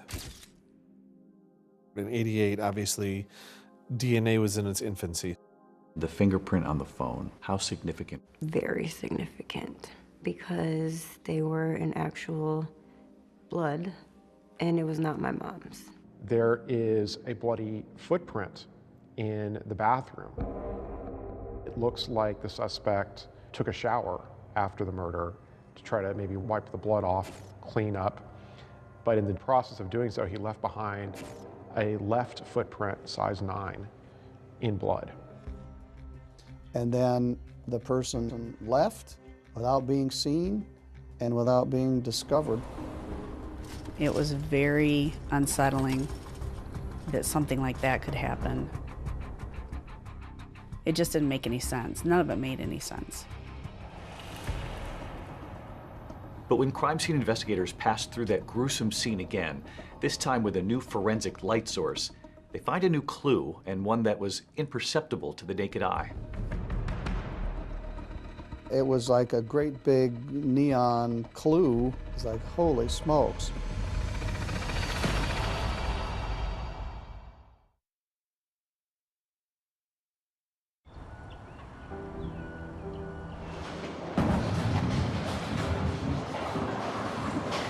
South Lanes is a bowling alley in Three Rivers, Michigan. It's the social epicenter of this small town where Kathy Swartz's father ran the pro shop. After her brutal murder back in 1988, it also became a place that connected Kathy's daughter, Courtney, to her mother. I grew up in the bowling alley. I spent a lot of time there. I was raised by my grandparents. They tried to fill the void as much as they could. What were you told about your mother's absence when you were a little girl? About first grade, they had told me that a bad man had hurt my mom and she was up in heaven. And when it would thunderstorm, they would tell me that that was my mom up in heaven bowling a strike. So it was pretty cool watching the thunderstorms as I was little, because I'm like, oh, she must be bowling pretty good today. Your mother's best friend, Jennifer, has told you a lot about your mom. Yes, she has. Kathy and I were very good friends. I've known her since grade school, so we've been friends a long time. Kathy was like somebody you could count on. She was a good listener, always there for you, just a, good person. Childhood friends Kathy and Jennifer both found themselves pregnant as teenagers and formed an unbreakable bond. They would talk on the phone several times a day until December 2nd, when Jennifer couldn't get a hold of her best friend. A police officer came to my apartment and he asked me to go to the station.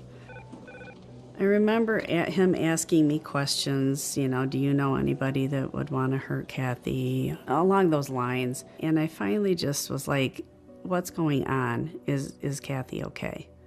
And he told me, and I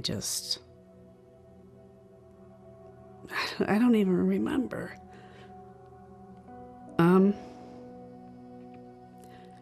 I know that the first thing out of my mouth was, is Courtney okay? Where is Courtney? I do remember pictures of our first Christmas tree, and she had presents under there for me, but she never got to give them to me. We can see it's the pain you still carry with you. They were a young family just starting out. Kathy and Mike Warner had only been engaged about 3 weeks before her brutal death. And since he was the one who found her body, of course, police would have a lot of questions for him. When the police initially interviewed him, he had this kind of flat affect to his voice. He didn't seem to be all that upset that she was dead. He didn't get emotional, and that seemed very suspicious to police. I can't imagine, walking into that scene and what that does to somebody. There was polygraph examinations that were done with. We were able to verify that he was at work in Sturgis all day long, and there was no way he could have came back to Three Rivers to do it. I had no doubt in my mind that he didn't have anything to do with this. And I knew it in my heart. No, he loved her. She and Courtney were his world. I go by Judge Jeffrey Middleton now, but at the time of this, I was Chief Assistant Prosecuting Attorney. We would have maybe one homicide a year, not a young woman killed alone in her apartment during broad daylight. At that point, they were leaving no stone unturned. So the police department actually rented the apartment for a month after the crime, just so that we could return and continue to look for clues and process. This is one of the first cases where they deployed alternative light sources. They went into the crime scene with a black light. On the refrigerator, they noticed 2 pieces of writing. Metallica was written on the refrigerator, and Harley was here. These were inexplicable writings that apparently had been erased. And we found that someone had written on her body, probably in magic marker on the inside of her thigh, and said, "I was here," with an arrow pointing up toward her groin. That was not visible to the naked eye. And when detectives speak to Kathy's friends, they hear about an ex-boyfriend named Troy Schultes. It turns out he had a nickname, Harley, which of course got their attention. He was a huge fan of the band Metallica. In fact, he has a Harley-Davidson decal on his truck. The truck was spotted outside Kathy's apartment that very afternoon of her murder. Well, that's who I told him to look at and, to question. I know a lot of other people did too. I don't know how to really describe it, but it was not a good they were not good together. And, when they further look into him, he doesn't have an alibi for that afternoon. So he immediately becomes their #1 suspect. They pick him up for questioning. Troy Schultes admitted that he was the one that wrote on the refrigerator and on the wall in the apartment, but he never admitted to writing it on her thigh. And he said, well, I didn't do it. And still with no solid alibi for the night of the murder, police zero in on Troy. I thought, that's got to be it. Because again, it's got to be somebody she knew, somebody she trusted. And before long, an arrest in the Kathy Swartz case is announced. But if investigators think they've got their guy, a rude awakening is ahead.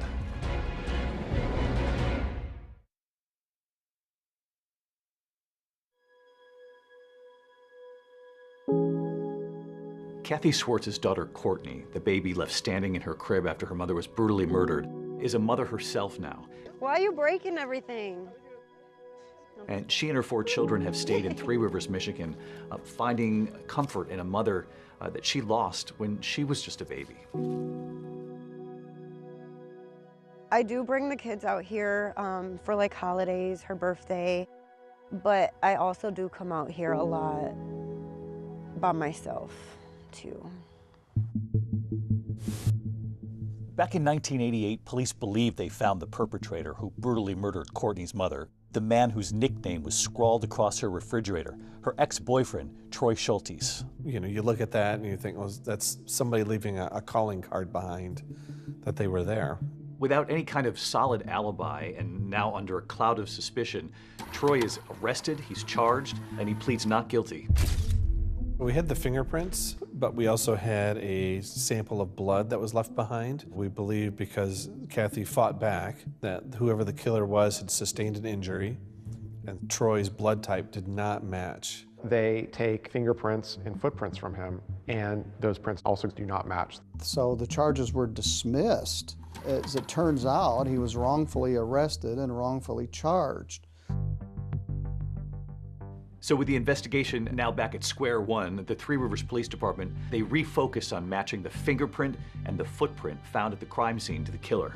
We had fingerprinted and footprinted so many individuals that had been living in Three Rivers at that time, and none of them were a match. I thought we would solve this quickly. So the first month passed, we didn't know, 3 months passed, a year passed, and it wasn't solved. Police even looked at similar crimes that had taken place elsewhere in the area. They took fingerprints, footprints.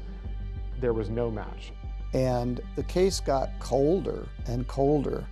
And as DNA technology improves, law enforcement, they continue to work the case. We fast forward to 2012. We're going over the evidence again. The fingerprint that they had found on the phone was in the suspect's blood, and it was still in viable condition to obtain a DNA profile from that. And we enter it into CODIS. We think that's going to give us a hit. And of course, it doesn't. As the years continue to pass, the mystery and the collateral damage for this whole community only grew. The town was haunted by this. Did you feel the eyes of the town on you as you were growing up? Yes. And I was the baby, so like everybody wanted to take care of the baby, and it's still that way. When you don't have answers, you just have questions all the time. But it definitely changed me. It really changed me. I slept with a machete under my mattress for years. So every December 2nd represents another year without justice for Courtney and her grandparents. Today, the family is together remembering Kathy on the anniversary of her death. It's hard. Real hard. I felt a certain point that I wasn't sure that they would ever find out. Probably right there, before she died. It's been 25 years, but remembering hasn't gotten any easier for David Swartz. I think, yeah, probably the worst thing for me is the why. Why? Why did it have to happen like something like that?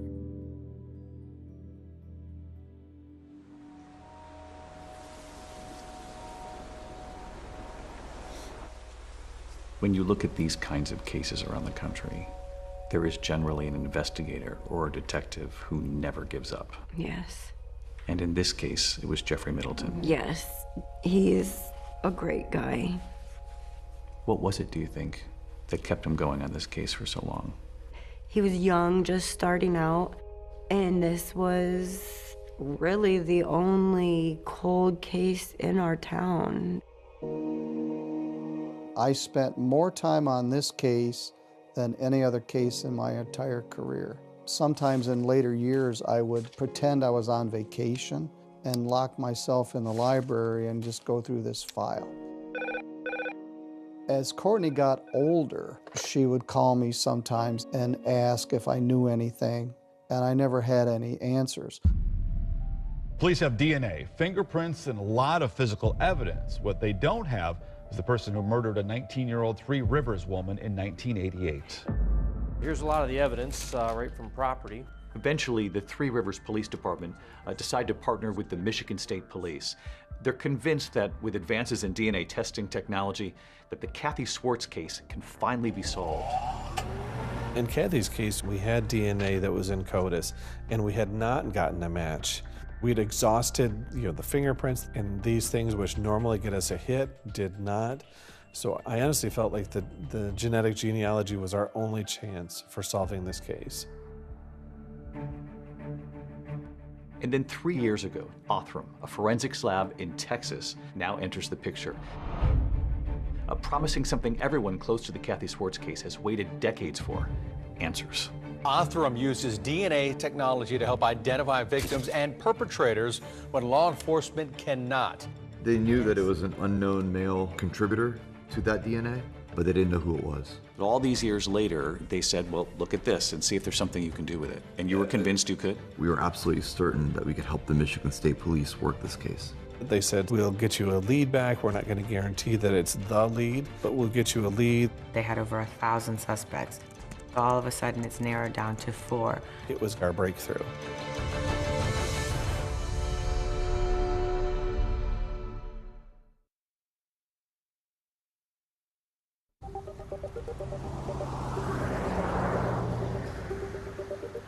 In 2022, a package containing DNA, that single bloody fingerprint from Kathy Swartz's pink phone, arrives right here at this building just north of Houston.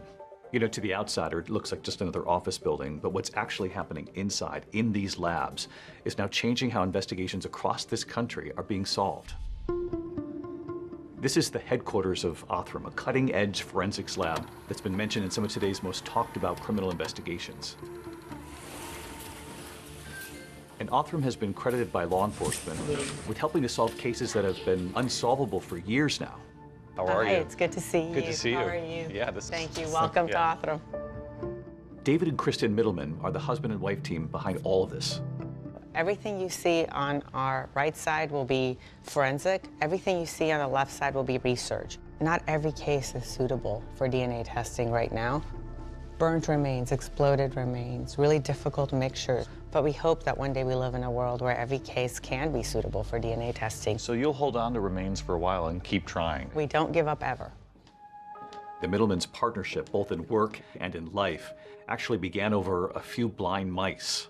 It's the year 2000. You've just started your PhD at Baylor. You're doing a study on mice. I was. And there was another young scientist. David, yep. So our projects collided, and he actually cured my blind mice. So I thought, wow, if this guy can do that, I think I'll marry him. David Middleman had worked in biomedical research for years before realizing that law enforcement was relying on a limited form of DNA testing. He knew that better technology was available, but said it just wasn't being widely used out there. It sounded like science fiction at the time. This way you could take decades-old DNA, put it into a genealogy database, build a family tree for your suspect, and then that takes you right to his door. That was pretty amazing. You start to think, wow, this is really an unused tool here for law enforcement. Yeah, it felt wrong that there were tools available, and yet there was this piling up backlog of cases that were unsolved. So at one point, you turn to Kristen and you say, I want to start my own lab. His words were, let's build a forensic lab of the future. And my words were, what? Who's going to give you evidence? You thought from the very beginning, who's going to trust us with this? 100%. I said, I don't think people will come. And he said, well, I'm going to build it and we're going to see. Within a year, he was solving cases almost every week. And the more cold cases they closed, the more publicity they got. And police departments around the world started sending them cases. It's just grown exponentially.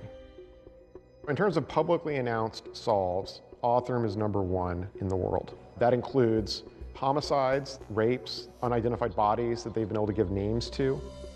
And Othram's reputation now for cracking these cold cases using DNA evidence and forensic genetic genealogy is what actually led Michigan detectives to send that 30-year-old DNA to this lab.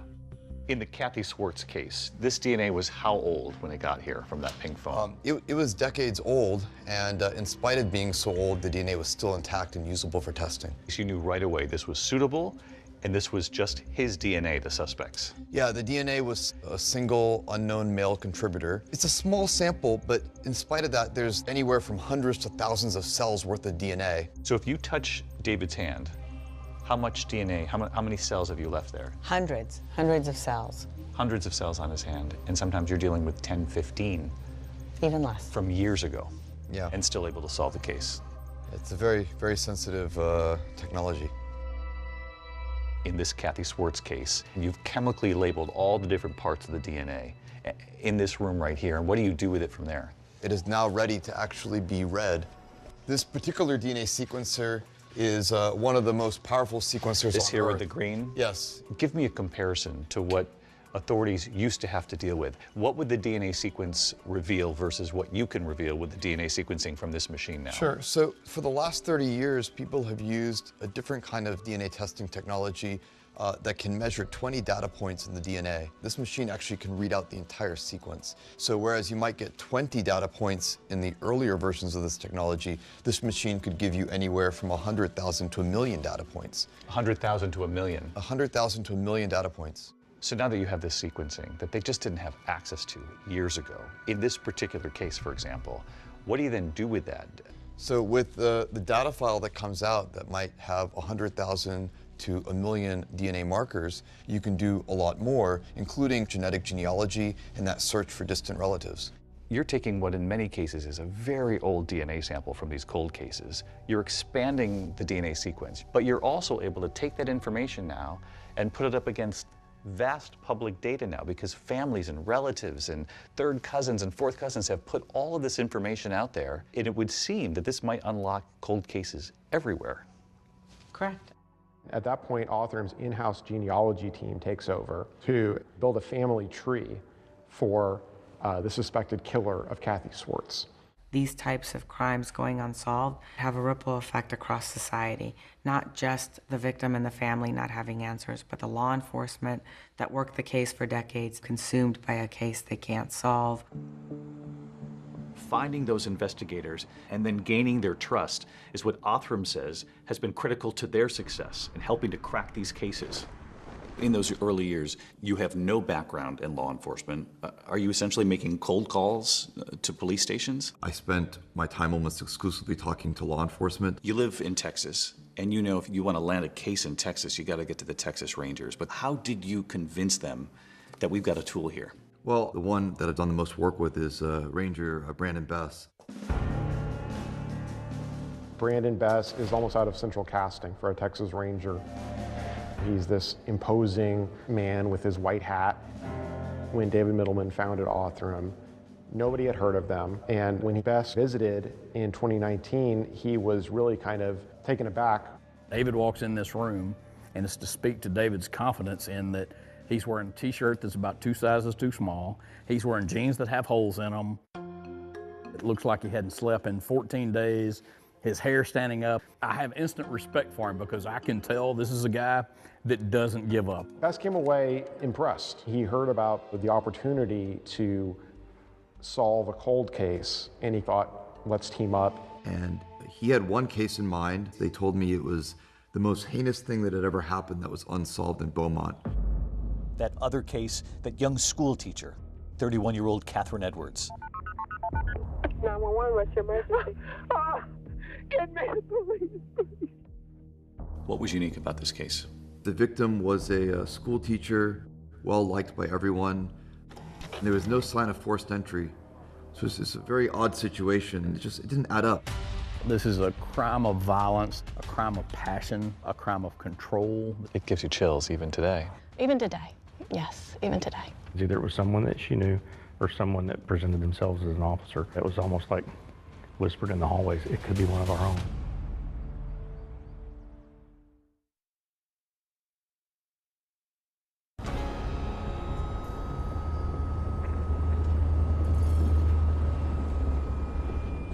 So on January 14th, 1995, the Beaumont Police Department gets a 911 call from a man at a townhouse in West Beaumont. Oh, Jesus. 911, what's your emergency? Get me the police, please. He had found his daughter in the second floor bathroom, slumped over the tub. Okay, ma'am, what's going on there? Our daughter has been murdered. Okay, what happened, ma'am? We came over here and found her. She's handcuffed. She's been tortured. Please, okay, we're sending someone. Don't hang up, all right? Okay, is there anyone else in the house? My husband is here with me. Okay. We found her. That woman was Catherine Edwards, and she's a teacher at a local elementary school. She was supposed to have plans with her sister and family for lunch. When she didn't respond by phone call, they went by her house and found that her car was still there. Got inside the house with a key. Her father said he grabbed her and pulled her over and rolled her over to look and see if there's anything he could do. He was crying hysterically. Yes, the police and an ambulance. To listen to the emotion in those calls, you know, just gut-wrenching. In my 30-plus years, I'd never heard anything like it. Dad covers her with a towel. Police show up. There's one officer by the name of Carmen Brown. She shows up first, and she secures the crime scene. And that officer, Carmen Brown Apple, says the memory of her entering Catherine Edwards' townhouse has played over and over again in her mind for decades. You remember walking in and what you discovered? I remember walking in and going up the stairs, looking first into the bedroom that was very much in disarray. What did you find as far as the bedroom and the bathroom? Bedroom, there was looked like there had been some type of tussle in there. Things had been knocked around, sheets were partially torn off, a portion of the bedpost had come off. And then walking into the bathroom and seeing her body on the floor. She'd been handcuffed. That's correct. She had been handcuffed with her hands behind her back.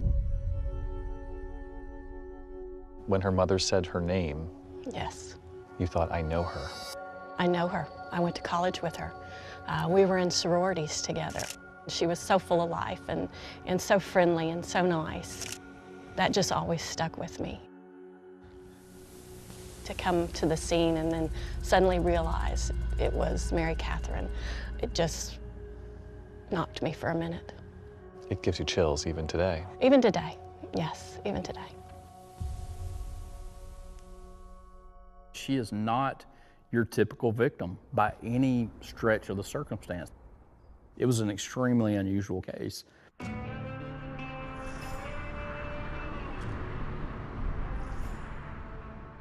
Catherine and her twin sister Allison grew up in Beaumont. They're part of a close-knit Presbyterian family. They both attended Forest Park High School and then Lamar University, which is in Beaumont. And they both became school teachers at the Beaumont Independent School District. Catherine and her sister were extremely close. When you talk about Mary Catherine and talk about Allison and look at them, I mean, they are identical twins. You can't tell them apart. They both had students come up to each other in the grocery store thinking they were the other twin.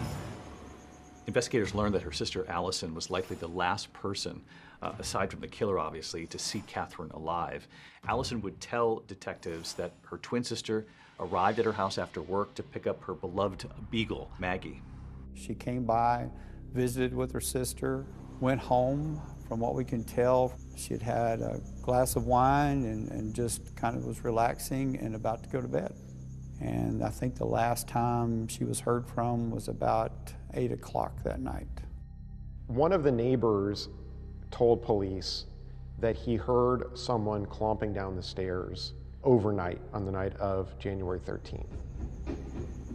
There was a 12-year-old boy and his dad that were staying with some friends that were right next door to Catherine Edwards' townhome. He heard somebody run down the stairs and then a door slam, and a little while later a car sped off with loud music. There were some other neighbors that heard some loud banging. It lasted for 60 to 90 seconds. And they said they never heard a scream, so they just figured that something else might have been going on. They had no idea that there was a murder taking place next door.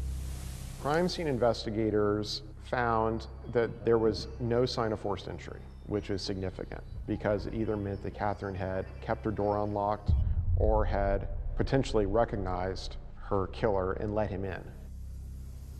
Of course, in these cases, it's standard procedure for investigators to look at those closest to the victim. And really, from the beginning, her ex-boyfriend is seen as a prime suspect.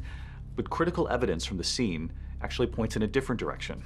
The crime scene investigators at the time also collected a lot of evidence from the house, and one of those pieces of evidence being the bedspread. Investigators found semen on Catherine's bedspread and from the rape kit. We've got some DNA here. Now we just got to match it. The DNA actually doesn't match her ex-boyfriend, and he's now cleared in the case. And there are no matches to the DNA in CODIS, which is the National Criminal Offender DNA database, either. Police were really stumped. They tried every avenue they could think of, but every avenue hit a dead end. One of their initial theories was that the killer had some sort of law enforcement background. The handcuffs were Smith & Wesson. That's a popular brand with law enforcement. They were trying everything they could think of. They really did. They went and tracked down sales of handcuffs in this area, receipts. All members of the Beaumont Police Department were tested. There were no matches. It kind of sent a panic through the community. You know, if this can happen to somebody in a really quiet part of town, could it happen to them, kind of thing. It went from a rumor to just spreading like wildfire throughout the community. Everybody wanted to know, was this a one-time deal? Was this a serial killer? The case would go cold for decades, and obviously it's just one of hundreds of thousands of unsolved murders in this country. But then in 2020, two investigators, Ranger Brandon Best and Beaumont Police Detective Aaron Llewellyn, decided to take a fresh look at the case. At the time, Best had just been connected with this new lab called Othram, and Detective Llewellyn knows that there's DNA that's actually available to test in this case. But when Brandon presented Othram to me right then and there, I'm like, let's make this happen. We believed that was going to be our only hope. The last hope for answers, the DNA evidence from the murder of that elementary school teacher, Catherine Edwards, is now headed to Othram for testing. Bloody fingerprint left on a phone and a footprint. And in the case of that Michigan mom, Kathy Swartz, what new lead is about to be uncovered right behind this glass? You'll see right here tonight how both cases are about to crack wide open, sending investigators across this country to find the killers they've been searching for decades. The person that did it was in the 10,000 pages of police reports. You have all these puzzle pieces, but if they don't all fit together, you don't see the picture. I want you to think about the next words that come out of your mouth. I want you to think very hard about that. We felt like we had a home run right then and there. And they said he was like a godly man down there. I was like, wow, we're gonna get some answers.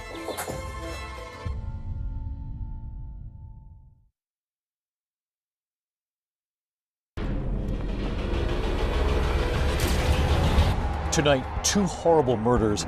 I just felt awful. And now a survivor who lived to tell.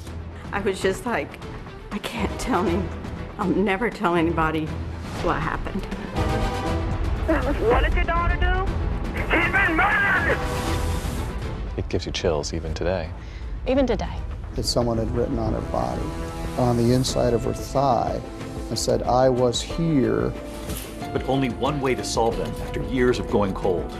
I honestly felt the genetic genealogy was our only chance. But all these years later, they said, well, look at this and see if there's something you can do with it. It's his fingerprint, it's his bare bloody footprint, and it's his DNA. It turned into a massacre. The floor goes out from under you. I'm like, no way, this cannot be happening. He said, your sister's dead, your sister's dead. There's two people that know that story. You're one of them, and she's the other. And she can't talk. Without the DNA, the story doesn't matter. That the two of them were able to go back and look at that evidence. Yes. From when you were a 9-month-old baby. Yes. In the crib, just a few feet from your mother. And there was a moment I'm like, oh, this is our guy. For some families, you are the last hope.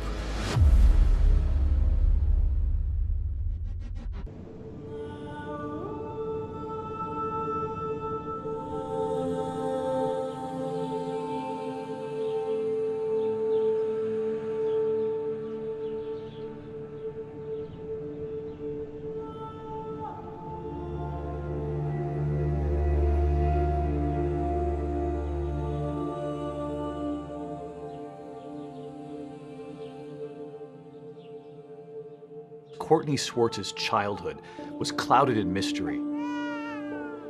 She was the sole survivor. She was just a baby at the time during a vicious attack that left her 19-year-old mother, Kathy Swartz, strangled and stabbed to death right near her. Among the clues left behind at the scene, a single bloody fingerprint on Kathy's pink phone. It contained DNA of the possible killer. But of course, the question for decades, who was the killer? For years, you were haunted by that question. Yeah, growing up, most kids, they look at people and they don't have to think, is that the man that killed your mom? And everybody that I met, that's the first thing that would pop into my mind.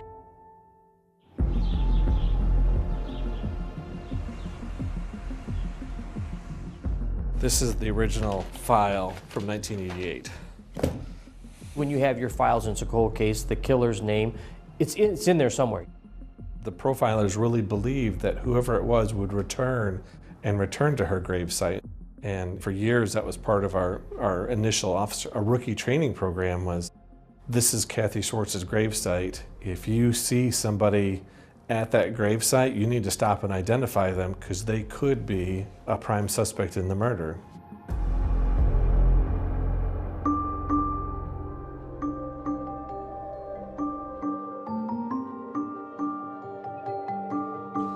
More than 1,000 miles from Three Rivers, Michigan, we're right here on the Neches River in Beaumont, Texas, where another family, heartbroken for decades, the community wondering, do they too have a killer in their midst? After the brutal murder of a young elementary school teacher, Catherine Edwards. She was just 31. And detectives here wondering, would they ever have the tools to solve this case? You know that every day that you don't solve that crime is a day that you're not going to be able to bring that perpetrator justice. This certainly is a scene that has always stayed with me.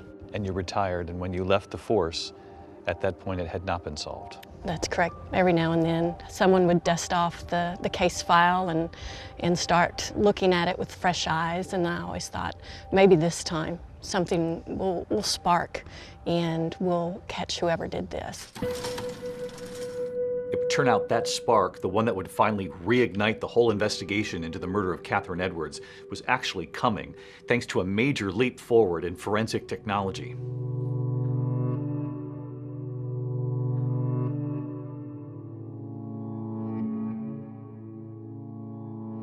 In 2020, a courier drops off a package at Othram's office. And inside are a sample of the bedspread from Catherine Edwards' apartment, a vial of DNA taken from the posthumous rape kit. Othram technicians take a look and they build a genetic profile of their suspect. Investigators now have a human profile that can actually be searched in public databases to try to find possible family members across this country. And to do that, you need a genealogist to connect the dots. And Beaumont detective Aaron Llewellyn didn't have to look far for help. Aaron Llewellyn knew one who would work the case for free, and that was his wife, Tina. I can remember sitting at the table one night and getting really frustrated trying to map all this out. And she's like, let me help. Actually, just move over. I got this. No, Tina doesn't ask. Tina Llewellyn was a detective in the Beaumont Auto Crimes Division. And she had an amateur interest in genealogy. I can remember dozing off one night and I wake up and she's got lines going here and lines going there. So now, along with the Middlemans from the Othram Forensic Laboratory, you've got two husband-wife teams actually working the case of this elementary school teacher, Catherine Edwards. And soon another critical partner joins the hunt. When Tina Llewellyn is looking through the matches to their suspect, these are distant relatives of the suspected killer, she notices that a lot of them are clustered in Cajun country in Louisiana. And the same contact name keeps popping up. This woman named Cheryl LaPointe. I was sitting at my desk one day and I got a phone call. He said, I'm Detective Aaron Llewellyn from the Beaumont Police Department. Your email is attached to one of the matches that we have to the person of interest. Cheryl LaPointe just happens to be a professional genealogist with experience working in criminal cases. She also has Cajun ancestry. Cajuns, back to the late 1700s, we were a small population who came to South Louisiana. And so they married their neighbors, who was usually their relatives also. Cajun ancestry is notoriously complicated and complex to perform genealogical work on.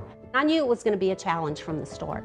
We spent hours and hours and hours on the phone talking to each other. Probably no less than 5 times a day. A friendship quickly forms as the two women spend the next 3 months building a family tree around the suspect's DNA, using every record they can find, a combination of internet research and good old-fashioned library archives. A lot of newspaper articles. A lot of newspaper Obituaries. articles. Census records.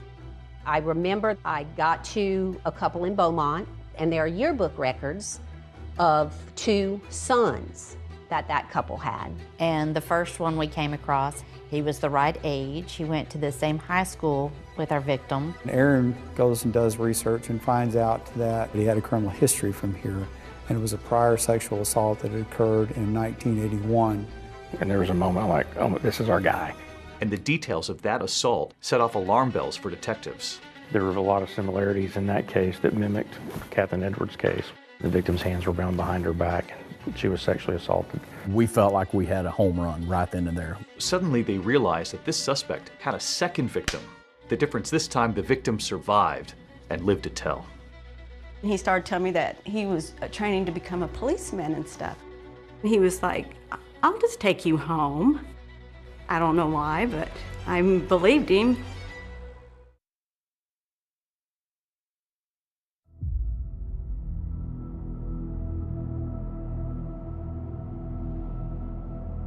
So all these years later, investigators in the Catherine Edwards case, the school teacher who was brutally murdered, now think there might have been a second victim of the suspect who is still alive, Paula Bledsoe Ramsey. I was 19. There was a new country western bar that opened up. I really didn't want to go that night, but I'd promised the other girls that I would go.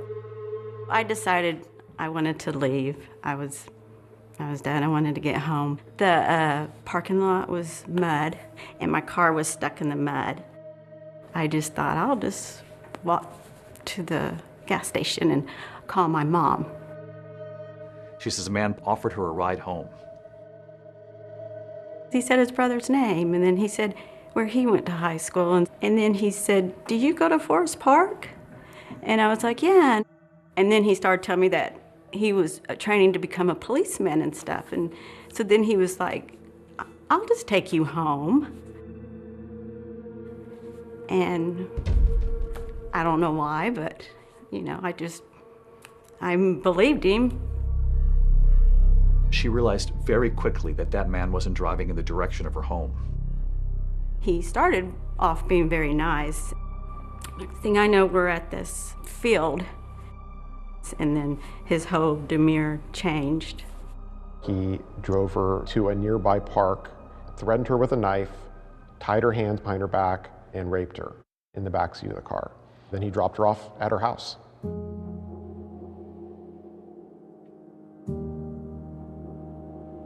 I just felt awful and shameful, and I was just like, I can't tell him.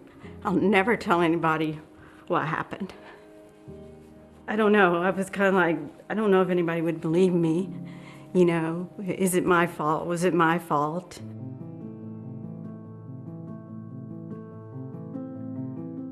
Paula said she summoned the courage about a week later to tell police what had happened.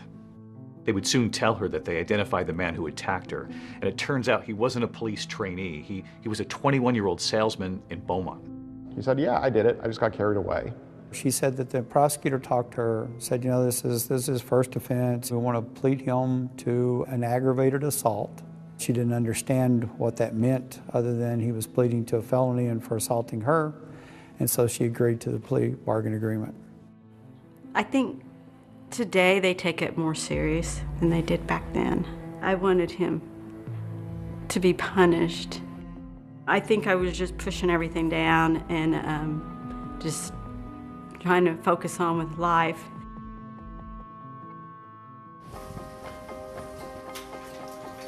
Hey, good. How are you? Ranger Bess? Brandon. Yes, Good to sir. see you. Pleasure. Yes, sir. So when you looked at what had happened in 1981 with this sexual assault, you thought there's a lot here that seems awfully close to the Catherine Edwards case. I did.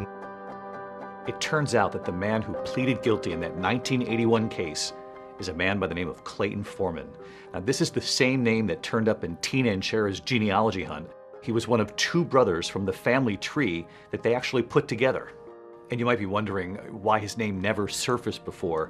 You have to remember that this case was back in 1981, and DNA collection wasn't even a thing by law enforcement. It was still a decade away. This is how he eluded detectives at the time. He essentially got away scot-free.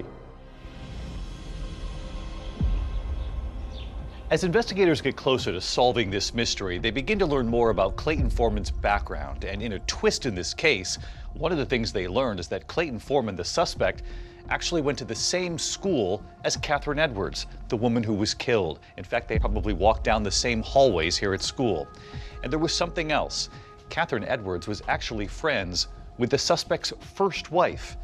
In fact, Catherine Edwards was a bridesmaid at their wedding. Investigators figure out that Clayton Foreman is working in a suburb of Columbus, Ohio, and he's working as a rideshare driver. We've got a suspect. Now we've got to make sure that's the right guy. So they go, they pull the trash can, they get some plastic silverware from takeout and some other things from the trash can. So you tell the FBI what you found, and they gather some trash at the suspect's home in Ohio. Correct. They shipped that down here to me, and then once I went through it, I coordinated with our lab here in Texas to see what items would be best to test, and they compared it to the evidence that we had. And we got the call. This is our guy. This is a match. Of course, we're chomping at the bit to get there to Ohio.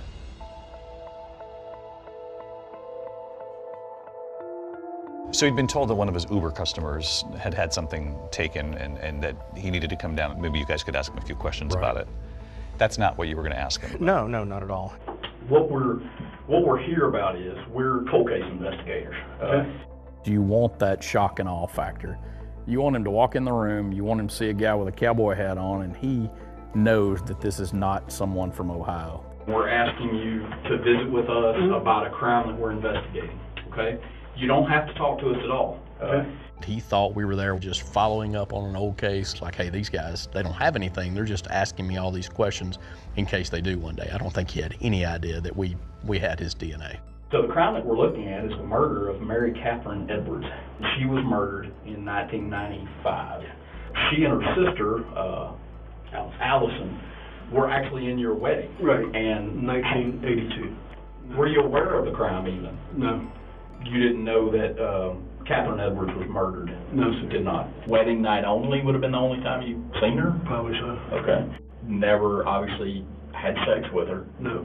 Never? Never. Did you ever go in her house at all? Any house that she ever lived in? No. Clay, I'm gonna level with you. Okay, right here and now, and I want you to hear me real close. All right, sir. What I'm gonna tell you right now is your DNA was on Catherine's bed and was inside Catherine. Okay. I mean, I don't know how I got there, but per se it was there. There's only one way for it to get there. Okay. And that's by you putting it there. Okay. There's two people that know that story. You're one of them, and she's the other. And she can't talk. Mm-hmm. What I ask you is, now, to be honest with us completely, and tell us, how did that happen? I'm not going to say anything. So if I need an attorney now, You probably need one, or you do need one.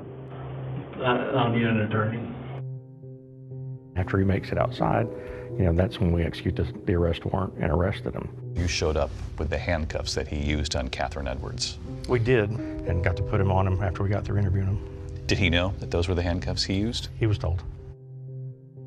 New developments tonight on the murder of a beloved Beaumont teacher. So finally, 36 years after Catherine Edwards' murder and arrest, the team can now return to Texas to prepare for trial. And in South Carolina, another team of investigators, they're now chasing a promising lead in their case because of this new technology. The murder of Michigan mom Kathy Swartz, whose daughter has gone so many years without answers. At what point did hope return for you?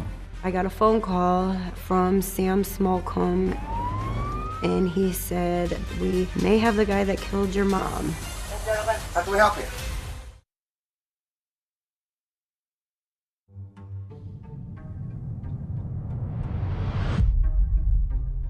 Investigators working the cold case murder of Kathy Swartz, the young Michigan mother who was murdered, her baby right nearby, they had sent off the perpetrator's DNA taken from her pink phone to that lab in Texas, Othram.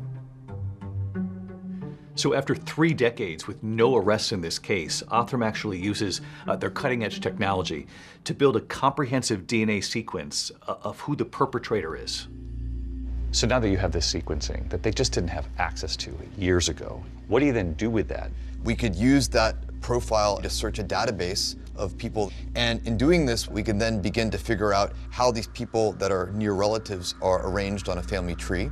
And if we can do that, then we can begin to ask where the person that we're looking to identify might fit on the tree. In going down the family tree, you find that there is actually a family that lives in Three Rivers, Michigan, a mother and father with 4 sons. Yes. That's correct.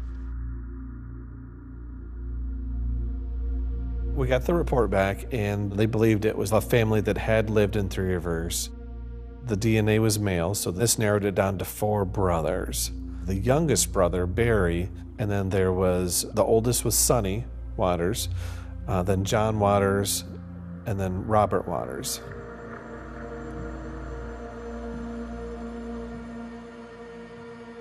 We were very excited because now we have leads to run off from. We were very quickly be able to eliminate Barry because his DNA that was in CODIS. And they're able to rule him out, so they take him right off the list. Detectives then track down 2 more of the Waters brothers, who both quickly agree to turn over their DNA. 1, 2, 3, 4. And with that DNA, they're able to eliminate them as well, which just left Robert Waters. Robert Waters was married, had a couple of children, and had been living in Beaufort, South Carolina for quite some time. He was a local business owner and had a plumbing business. And from what detectives can tell from looking at his wife's Facebook page, Robert Waters appears to be a happily married family man.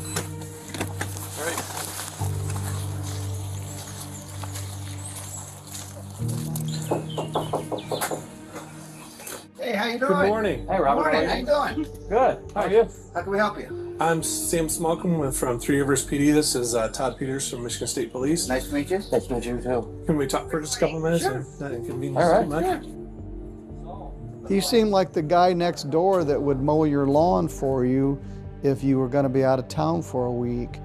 So I'm helping Sam, and we reopened this case from from Three Rivers from way back in the day, going back through and getting interviews and just clearing everything. Okay. So we were wondering if you'd have time to come down to the PD and talk with us down there. Yeah. Okay. Somebody comes into knocks on your door, investigators from another state, and asks you to come down to a department and talk. You're probably going to ask why. Never asks why, and agrees to drive himself down and meet us there. So we'll just expect you in a couple minutes, and we'll meet you down. That's fine. All right. Thank you, sir. After initially not showing at the police station, detectives call Waters. He's informed that they have a warrant for his prints and his DNA, and later that day he actually comes in. But what I'm probably going to do is do the 3 and... We had to just focus on getting the fingerprints and the DNA. Yeah, no, have a seat.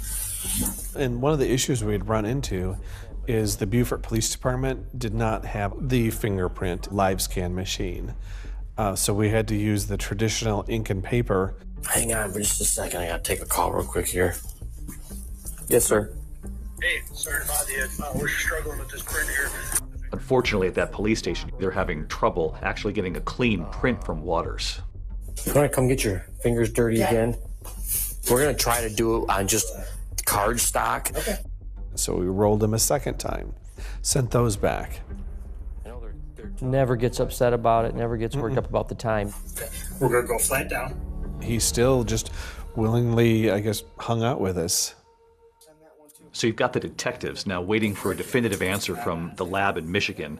So they spend the next 5 hours actually making small talk with Robert Waters. If you like seafood. Yep, I do. You will like that place. We talked about our families, his family, plumbing, and remodeling houses. You would never guess by looking at that guy that he was concerned about why he was there or the outcome of it.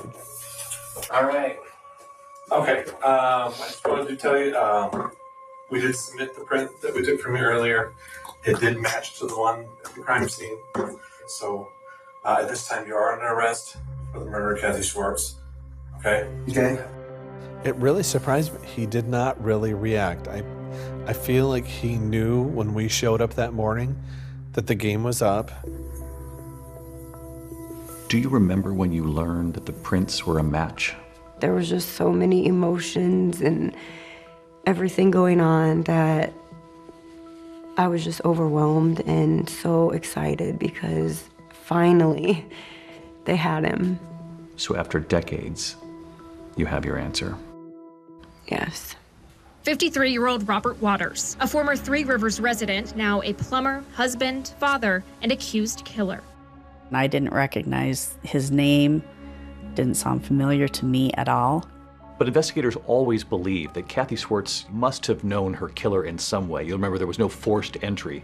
And they finally discover the connection when they go back to speak to Kathy's one-time fiance, Mike Warner. Well, let me ask you the obvious question. What about Rob Waters? He came there one time. He came there one time? One time. Okay. Do you remember, was that close to December? That was... I think so. He knew Robbie Waters, had visited the apartment about a month before the murder. We hadn't seen since grade school. Yeah. Okay, so he just somehow figured out that you guys were living in Riverside and showed up that one time. Yeah. I honestly think she knew him then, obviously, because he was friends with Mike, and he was in town and tried to come see my mom, and she wasn't having it. He's waiting to be extradited to St. Joseph County. It really was, wow, we're gonna get some answers. We're gonna find some things out. But before his day in court could actually come, the suspect, Robert Waters, does something that shocks everyone. No way, this cannot be happening.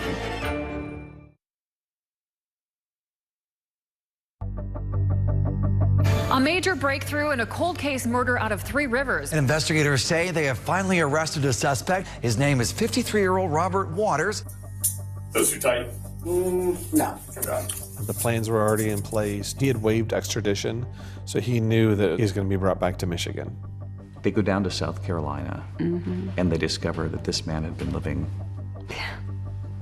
a full life. Yeah. Married, children, a job. A good job. A good life. And they said he was a godly man down there. To that you say? No, they don't know the real man.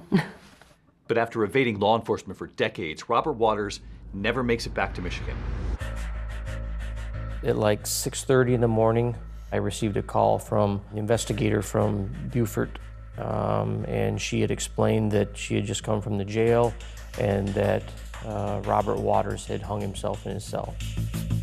I'm like, no way, this cannot be happening. Again, like a disbelief, you know, like why, how could this happen? Yeah, he had some material that they'd given him in the jail, and it was some devotionals, and the parts that he had ripped out talked about forgiveness and asking for forgiveness. To me, it says that you're guilty. I mean, no one is going to do that in that situation if they're innocent. You feel robbed that you did not get the opportunity to see him face to face. Yes.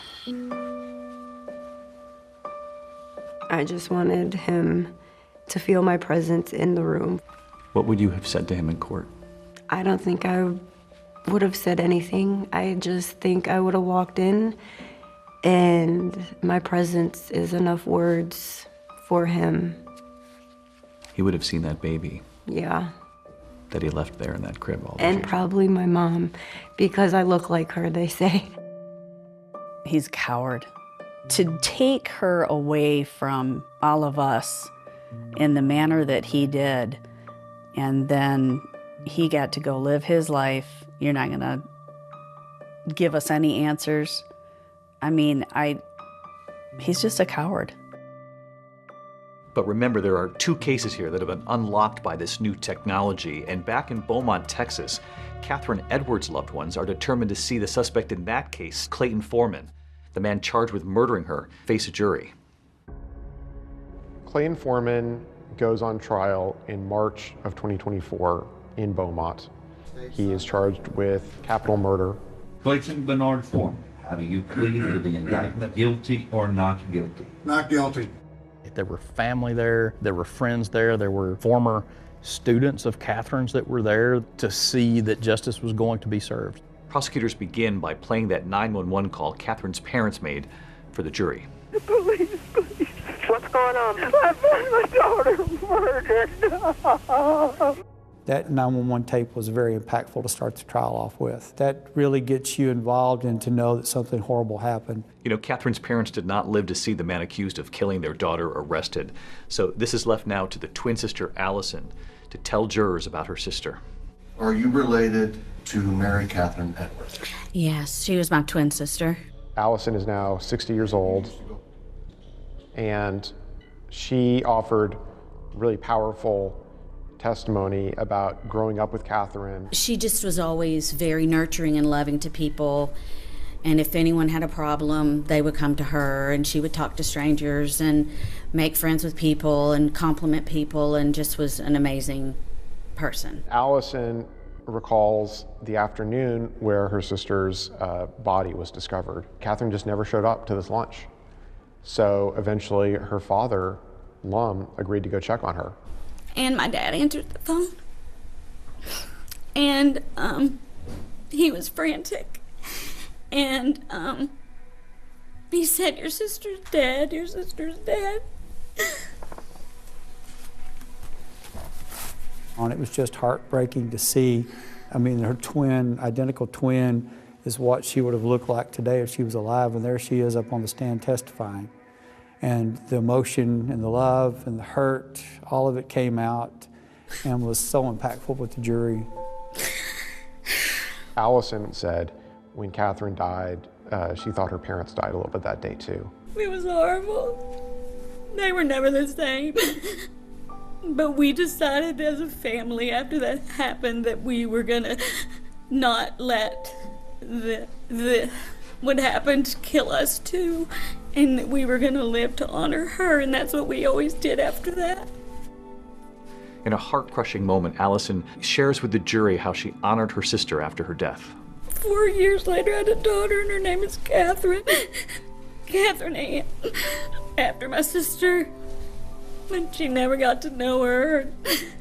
My oldest was 9 months old, and she was her godmother, and she never got to know her either. You can know the case inside out, but until you see somebody testify and see the raw emotion that's going on, that was raw emotion that they relived on the stand. Excuse me, thank you. Prosecution's next witness is about to detail the surprising connection between Catherine Edwards and Clayton Foreman. And you got married to a person by the name of Clayton Foreman. Yes. And what she's about to tell the jury about his reaction to Catherine's death. It dumbfounded me.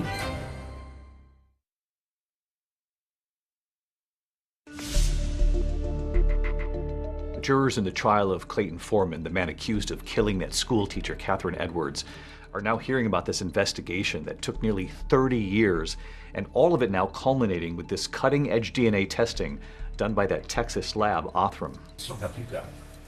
Please have a seat. I was very eager to get to the courtroom.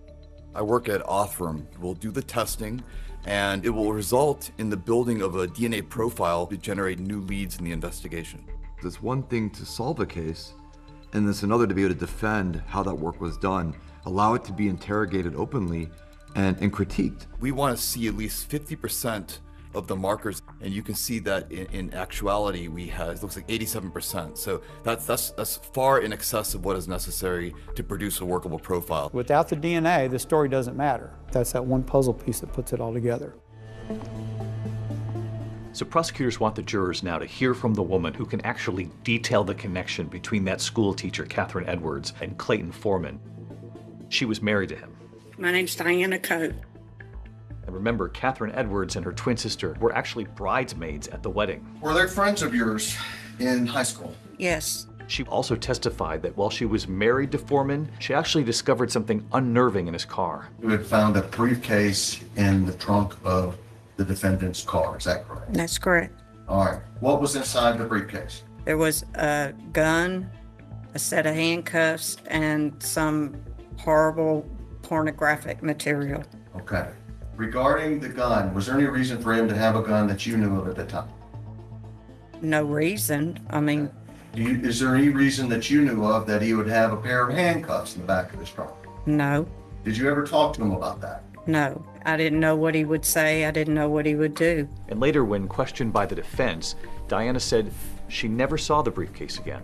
She also recalled an odd conversation that she'd actually had with her ex-husband about Catherine and her twin sister.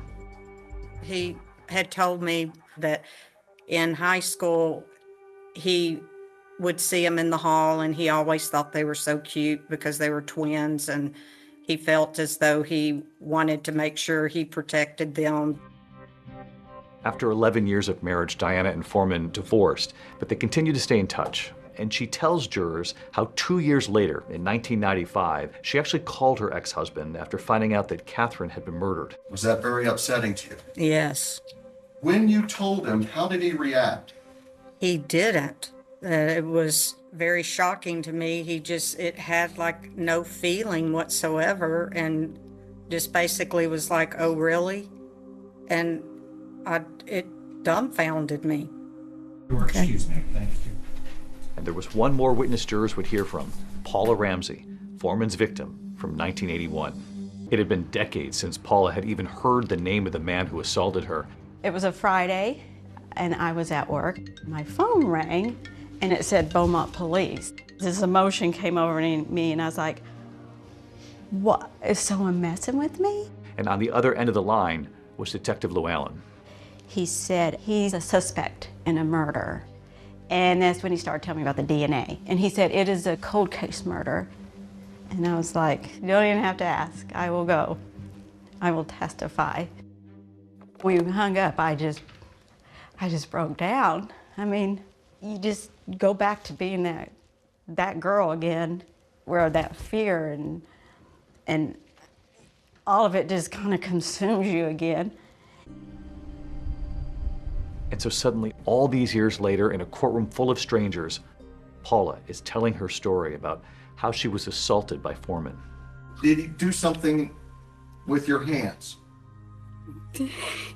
He tied them in the back, behind.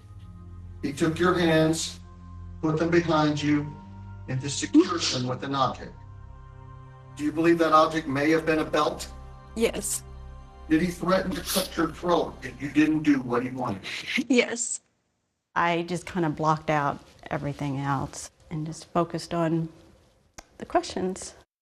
Did he say something that you found odd concerning what he'd just done to you? Yes. What was that? When I was getting out of the car, he said, "Stop crying. I'm sorry. I hope I didn't hurt you." You have to say these things out loud, and then knowing that he's sitting right over there, and just being in the same room, and that was hard. She relived it on that stand, and it was amazing to watch her, how brave she was to do that. You came here today to tell this jury what happened to you 42, 43 years ago, right? Yes. Who did you do that for? For Catherine. I wanted to see justice done for her. And in the end, Clayton Foreman's defense, they wouldn't call any witnesses, but they did deliver a closing statement. You, ordinary citizens, get to decide whether or not, on the day in question, January 14th of 1995, Clayton committed the offense of capital murder. He may not like it, what he did back in '81. That doesn't make him a murderer. Doesn't make him that he went out and killed somebody. The case was very one-sided, and the prosecution had all the witnesses, had all the evidence. There was very little the defense could do. The verdict is in. 29 years of waiting came down to 7 days of testimony and ultimately 52 minutes of deliberation. I'll tell you that anytime I've had a jury trial, I'm scared to death when they're walking back in that room. That is the most tense moment ever for me. We, the jury, find the defendant guilty of the offense of capital murder. It took police nearly 30 years to bring Clayton Foreman to trial for the murder of Catherine Edwards. It took the jury less than an hour to convict him. It was very fast. He was sentenced to life in prison. It was just relief. I was thankful that I did it. Thankful that it did help. It did help putting him away. It was an extraordinary thing to have closure in that courtroom for that young school teacher. And that other case, the mother who was brutally murdered, her baby, just a few feet away. Now, she's about to meet the couple who unlocked this case.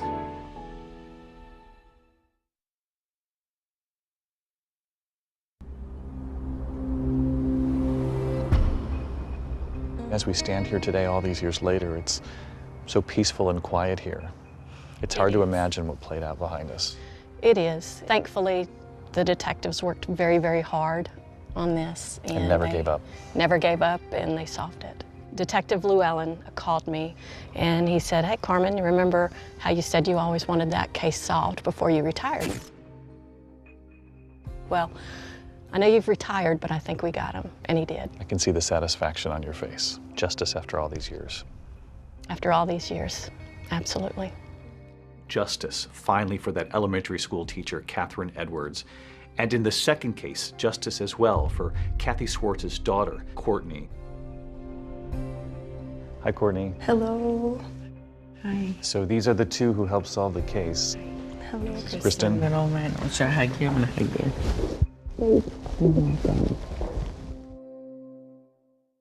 Just the idea, though, that the two of them were able to go back and look at that evidence and solve it all these years later.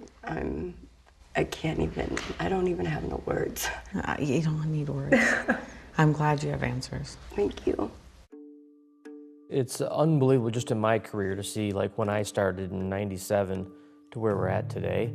You have these cases that are literally going nowhere. You give them this DNA sample, and the next thing you know who your suspect is. Do you think that there are cases like this all over the country right now just waiting to be solved with this new technology? Absolutely, all over the country and all over the world, but finding every case, I think, would be the goal. Every one, every sexual assault, every homicide, every one of them. We need to find those cases, and we need to get them submitted and worked. And that means answers, finally, for thousands of families. Sure, absolutely. There are tens of thousands of little tubes of DNA in crime labs across this country, and all of them have answers. I think we're going to live in a world in this lifetime where there are no unidentified victims, victims that are named voiceless, where perpetrators are caught the first time they commit a crime. For some families, you are the last hope. For many. I don't believe in closure when you've gone through something as horrible as one of these violent crimes, but I do believe that truth allows you to turn the page. I have been living with this for 36 years, and these people, they took their time. They solved this case with DNA so I can close this book and open up my own book with my own kids. And there's no words for that. And we should note that lab, those DNA decoders, Kristen and David Middleman, Othram, they recently announced their 455th DNA match. Deborah, they are solving these cases. And how incredible, David. Catherine Edwards' killer, Clayton Foreman, will be eligible for parole in 30 years. He'll be in his 90s. He's appealing his conviction. That's our program for tonight. Thanks so much for watching. I'm Deborah Roberts. And I'm David Muir. From all of us here at 2020 at ABC News. Good night.